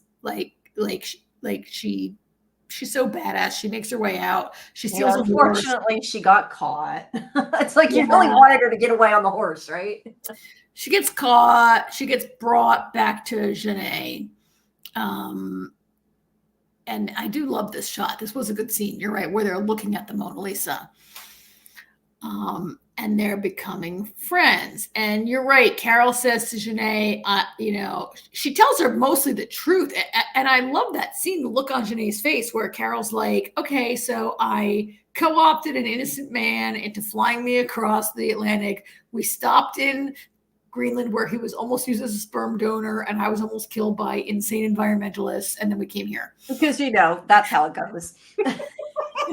And Janae looks at her like she's insane, but it's all true. And then Carol says, I came here to kill Daryl Dixon. And to me, it was so awesome because they say the best lie is 90% truth. Yeah.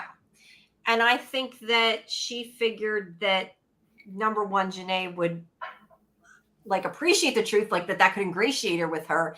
But I also think that Carol is really smart in the sense, I mean, maybe it doesn't go quite like she hopes it does, but I think her idea is she knows that that's what Janae's after. And it's like, if she says, hey, I can get close to Daryl, I can kill him for you, that's a good thing for her. Correct me, Jamie, if I'm wrong, but I think Torture Guy had already told Carol, if Janae finds Dixon first, he's a dead man, right? Yeah. Yeah, I believe so. Yeah. But she obviously isn't telling her why she wants him. She's lying to him. She's lying to her. I loved watching Carol get close to her. And I love where that part of the story ends. And I don't know if you know where this episode ended. Are you sure? So they creep up on the fortress and they get there at night. And Janae has this crowd of people that says, you're going to be my new warriors. And it's apparent she's going to machine gun all these people, inject them, make them super zombies, and have them attack, right? Yeah, because that guy that was Carol, the American, was he American? Oh, yes, he betrayed Carol. Yeah. It was kind of awesome, wasn't it? Yeah. Yeah. And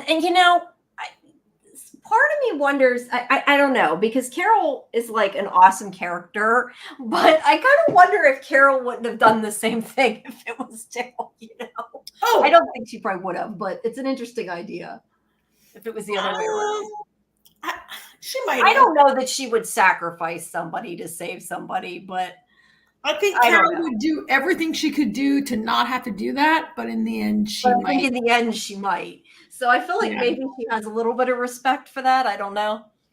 I mean, he turns her in, and that guy has no skill. I mean, I don't know how that guy has survived, right? How has him and his, like, I don't know how these people in Paris have survived at all this time, but Yeah, I don't know. and how he's made it. Maybe he's made it by turning people in. Maybe that's how his survival instinct is, right? He turns Carol in, and then Janae, at the last minute, Janae's like, "Oh, you're going to kill your friend because I'm going to turn you into a zombie and make you kill him," right? Yeah. Oops. That's why I said it didn't go quite the way she thought it would, but I kind of liked that. I mean, look, we know Carol's not going to die, but I kind of liked that Carol was playing a player. They were playing each other, these two, right? These are two master players here. yeah, that's why I said if Janae hadn't gone to the extreme and became such a, it's to some extent crazy. She obviously took it to the extreme. Like I said, I think the two of them could have gotten along. Yeah. I mean, they both were at some point, maybe. They both were women that I'm not saying like being a custodian and having to clean up puke is at all the same as being an abused wife, but they both came from you know how at the scene back at the Louvre where they're having I don't want to call it a union meeting. I don't know what they have in Paris. I guess they're unions. You know, people in France, yeah. in France, they go on strike all the time. And they're talking about going on strike, a national strike. And Janae's like, oh, it's not going to do anything. Nothing's going to happen. I'm not going on strike. Like, she's a big negative Nancy the whole time, right? And she's not a person who believes that anything can change in that scene. And then she becomes, she becomes this person later. And her journey is not the same as Carol's, but it's not dissimilar, right? That's a fair way to put it. Like finding your power. They both became strong women because of the things that happened to them, I guess. Yeah. So she's going to turn Carol into a zombie. Yeah, right. Yeah, we know that's not going to happen. Yeah. So in the meantime, this is going on. Yeah, and we did sort of talk about this last week, and I mean, I think it's was kind of obvious where it was going. And this reminds me of a little bit of the storyline of Fear the Walking Dead. Remember that guy that got bit by a human? And like they let everybody he got bit by a person and he let everybody think that it was a walker that bit him, and therefore he was like immune. Do you remember that?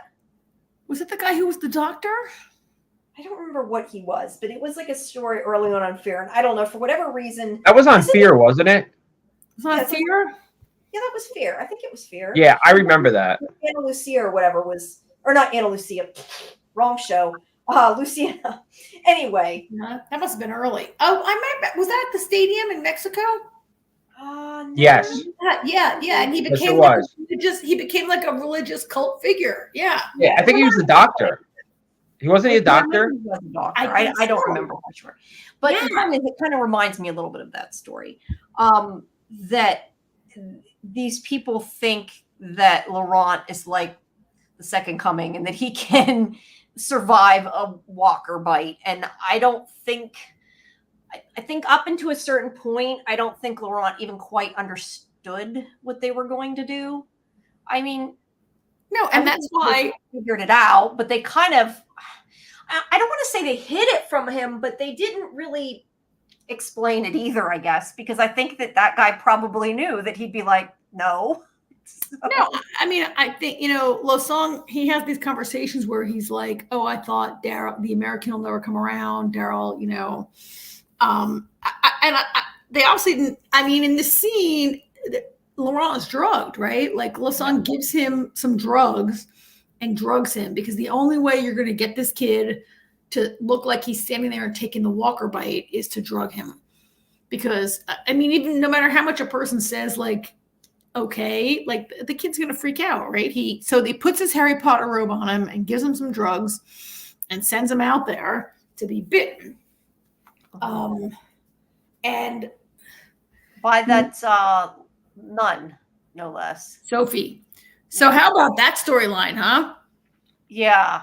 I remember I remember being surprised when she fell over the balcony. And correct me if I'm wrong, I don't think they meant for her to die, did they? I mean, like, they didn't care, but it was kind of like she was trying to get away from him and she fell over. I can't remember. No, I mean, I think Lo Song was shouting, "Get away from her, step away from her, leave her alone." But his like guards with their bows and arrows were closing in on her, and they were jostling, and she fell over. It Yeah, wasn't, but he like, used it to his advantage. and makes her the zombie. Yeah. So they didn't mean for her to die. It was a little surprising, and yet to me, it's not surprising. Like, a lot of people died in this episode, and I think some more will. Here's the thing: there's too many characters. There's too many supporting characters, and they can't all go on the run with Daryl and Carol, and they can't all fit in the plane or the boat or whatever is eventually happening when they eventually leave Europe this year, next year, whatever, right? Mm-hmm. Like Sophie, Emil also. So Emil, I think, is not dead. Sophie like chokes him out and throws him on the ground, but I think he was alive because she locked the door behind him.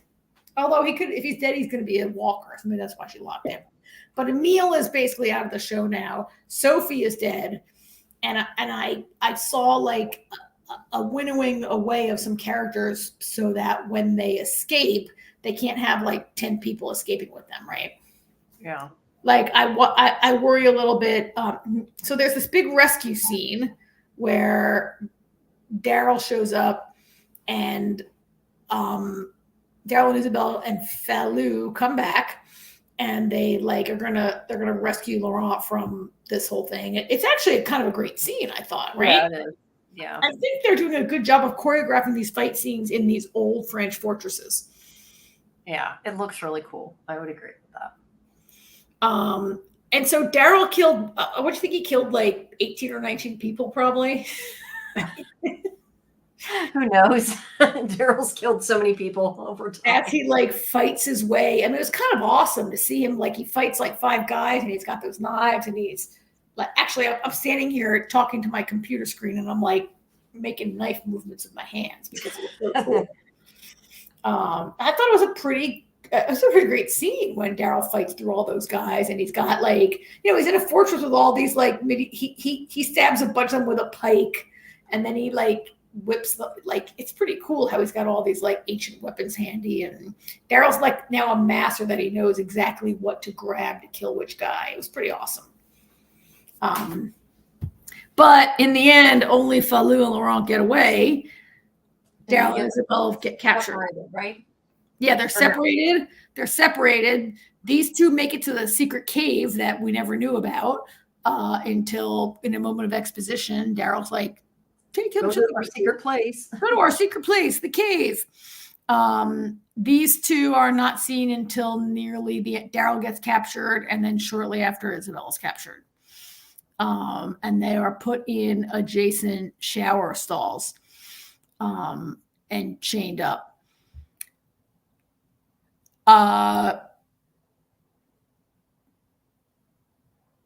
And the ending is this ending is kind of huge here, right? Because they're basically going to be beaten and tortured until they say where the kid is. Daryl's not going to say anything. Isabel's not going to say anything. But in this scene where they hold hands, she says, "Je t'aime, I love you." Yeah. And he doesn't answer. In that moment, he doesn't answer. Either because he doesn't speak French and doesn't know that she said, "I love you." There's that.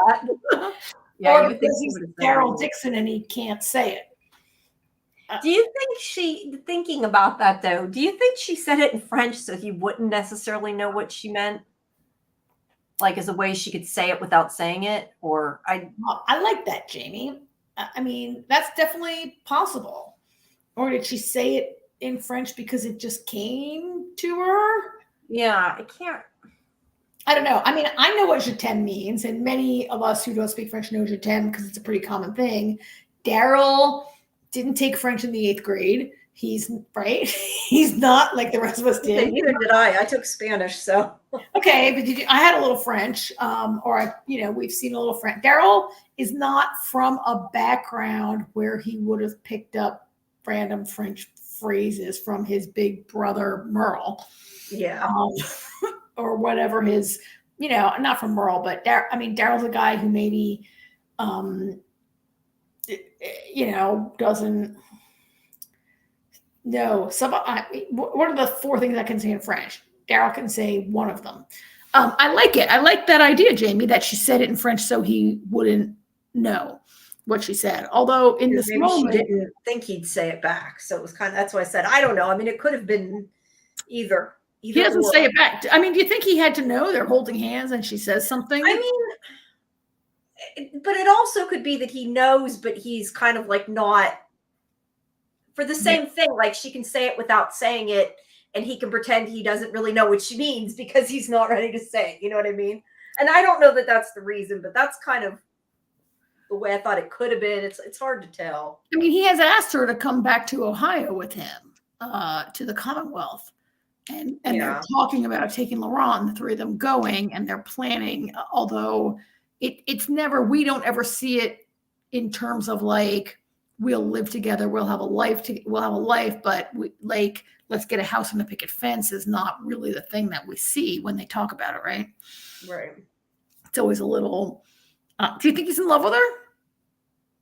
He could be. I mean, I still always will hold out hope for Carol and Daryl, but I mean, I think if he ever loved anybody else besides Carol, I think that he could love her. I again, we talked about this last week, like the whole Leah thing was dumb. Yeah, I mean, I definitely see there's something between them, and I know that she's in love with him. Yeah, I don't know. I don't think that Daryl, like you said, I don't think Daryl would say it even if he was. So it's kind of, you know. I mean, I do feel like it could be Isabel's doom. The Walking Dead is a show where if you're happy, you die. It's kind of, right? Like once you reach happiness, not everyone, or your partner gets killed, right? Like for Daryl to be happy with Isabel might spell her doom. And that might be why he'd be afraid to say it too, just because things never go right, you know? Yeah. I mean, we haven't seen a lot of people in the Walking Dead universe. I mean, the only couple that really kind of made it was Rick and Michonne. Rick and Michonne, and did they really make it, right? Like he ends up leaving, and yeah. I mean, there's not a lot of happiness in the Walking Dead apocalypse. Yeah, I mean, I just for this, I don't know if this can end well. I don't. I mean, do I see them giving Daryl Dixon this? I mean, I like Clémence Post. I can't say her name. Clémence Post. I don't speak French. She's great. You know, she's a great actress. She's well known to both French and American audiences. She could easily like. I don't know. I mean, I do see the Walking Dead universe kind of really scaling down also. Like we now have 2 or 3 shows that run 6 episodes, not at the same time. I think actually, so one thing I want to say is I think 6 is kind of not enough for this show. I'd like to see 8 maybe. At least, yeah, I agree. I think they're rushing through some stuff. And before we go, I want to talk a little bit about, can I change gears for a second? Yeah, go ahead. I felt like this episode was really hammering us with like the dangers of organized religion. And there's actually like scenes where Janae is like talking to Carol and she's talking about religion being like a bad thing. And they're trying to keep the masses down. And we need to get rid of like, Losang wants to dominate us and controls with religion, and we need to like put a stop to that and be free. And then Losang is like talking about hope, and I just felt like this episode was maybe, I mean, definitely the theme was the dangers of organized religion, but I'm a little bit sick of that in these kind of shows. But I'm not sure that Janae doesn't also represent like, okay, so is this a religion that Losang is running, or is it a cult of personality organized around Laurent? It's more culty, I guess I'd say. Yep. And by the same token, like, is Janae, she's like, oh, I'm a person, I represent the people. And she actually says, like, liberty, equality, fraternity, which is the French slogan from the French Revolution, right?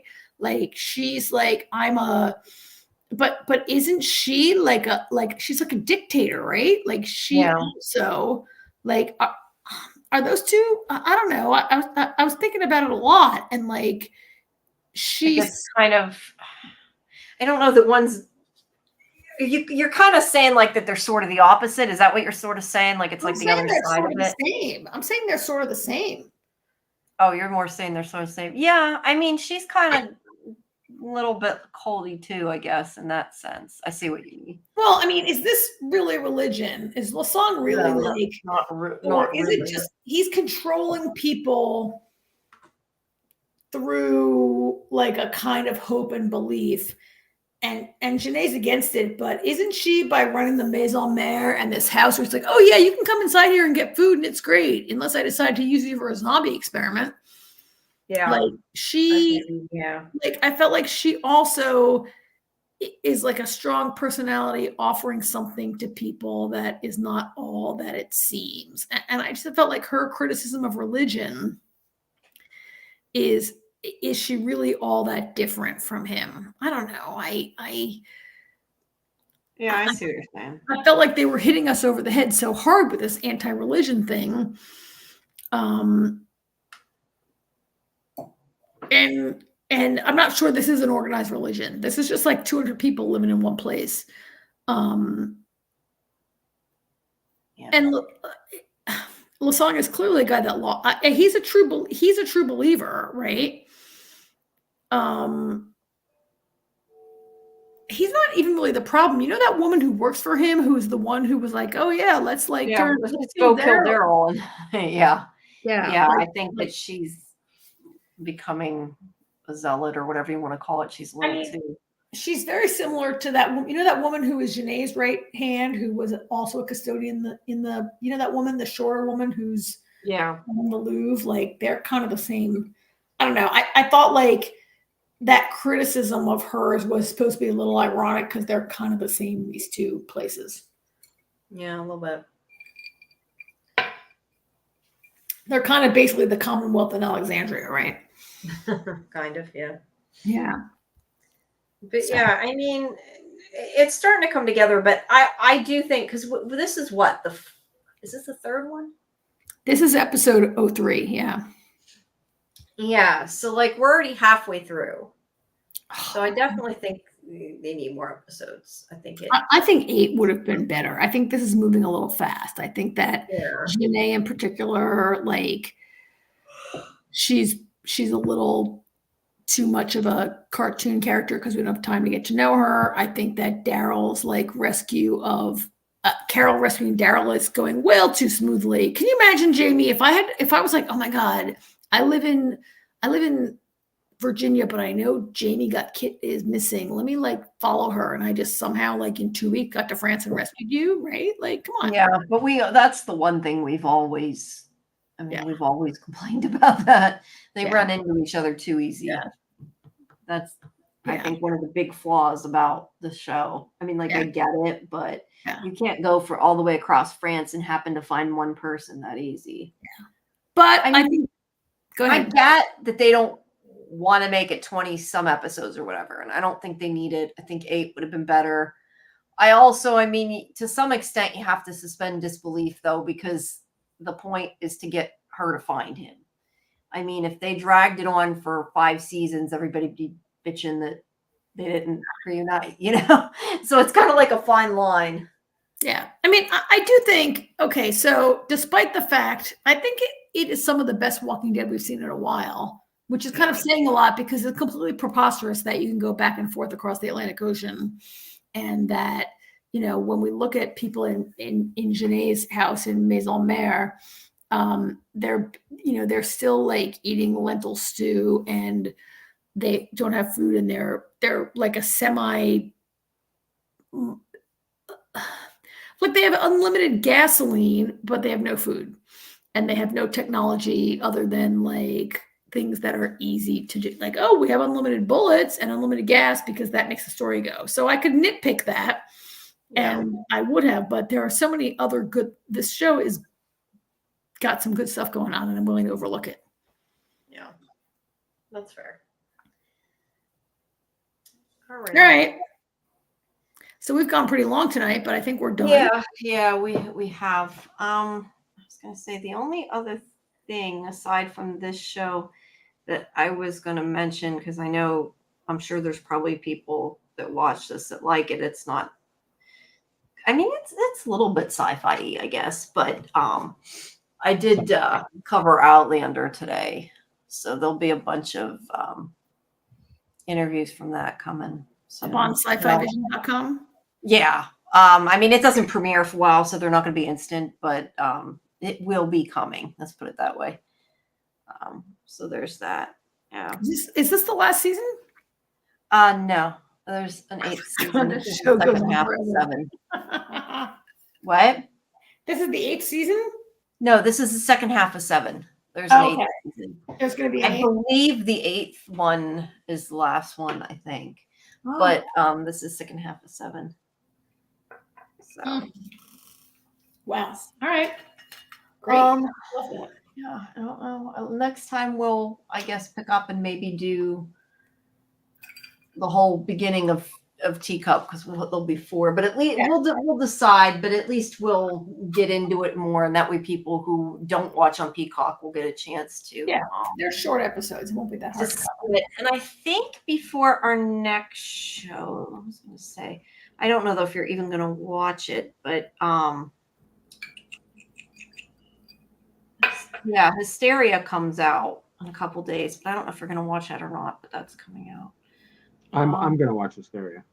Yeah, that's on the 18th. So if we decide to talk about that, the other thing that's really good, and it's not in any way sci-fi, but it comes out on the 17th. That's tomorrow. Oh, I got so much to do. It's the Pradeeps of Pittsburgh. I had originally intended to watch and cover because of Naveen Andrews, but it's really funny. I really liked it. It's not the kind of stuff we cover, but I would say it's good. It's very funny. So yeah, that's all right. Pretty much it. So next week, guys, come back for our next From special guest, AJ Simmons, and if you missed anything of our show today, you can always stream it from our live tab on YouTube. And like I said, if you have any questions for Scott McCord, send them my way. And then that interview will be up fairly soon as well. Okay. Alrighty. And we might have, we're not going to announce it yet since nothing's confirmed, but we might have another big, special guest after AJ coming soon. Cool. Maybe next month. So we'll see. Stay tuned. Good stuff. Yeah. All right, guys. Wow. I'm Alright. ready to fall asleep. So. Bye. Pretty long day. Thank you, everybody, for listening. Yeah. Thanks, everybody. Hope to see you again next week. Bye. Bye. Bye-bye.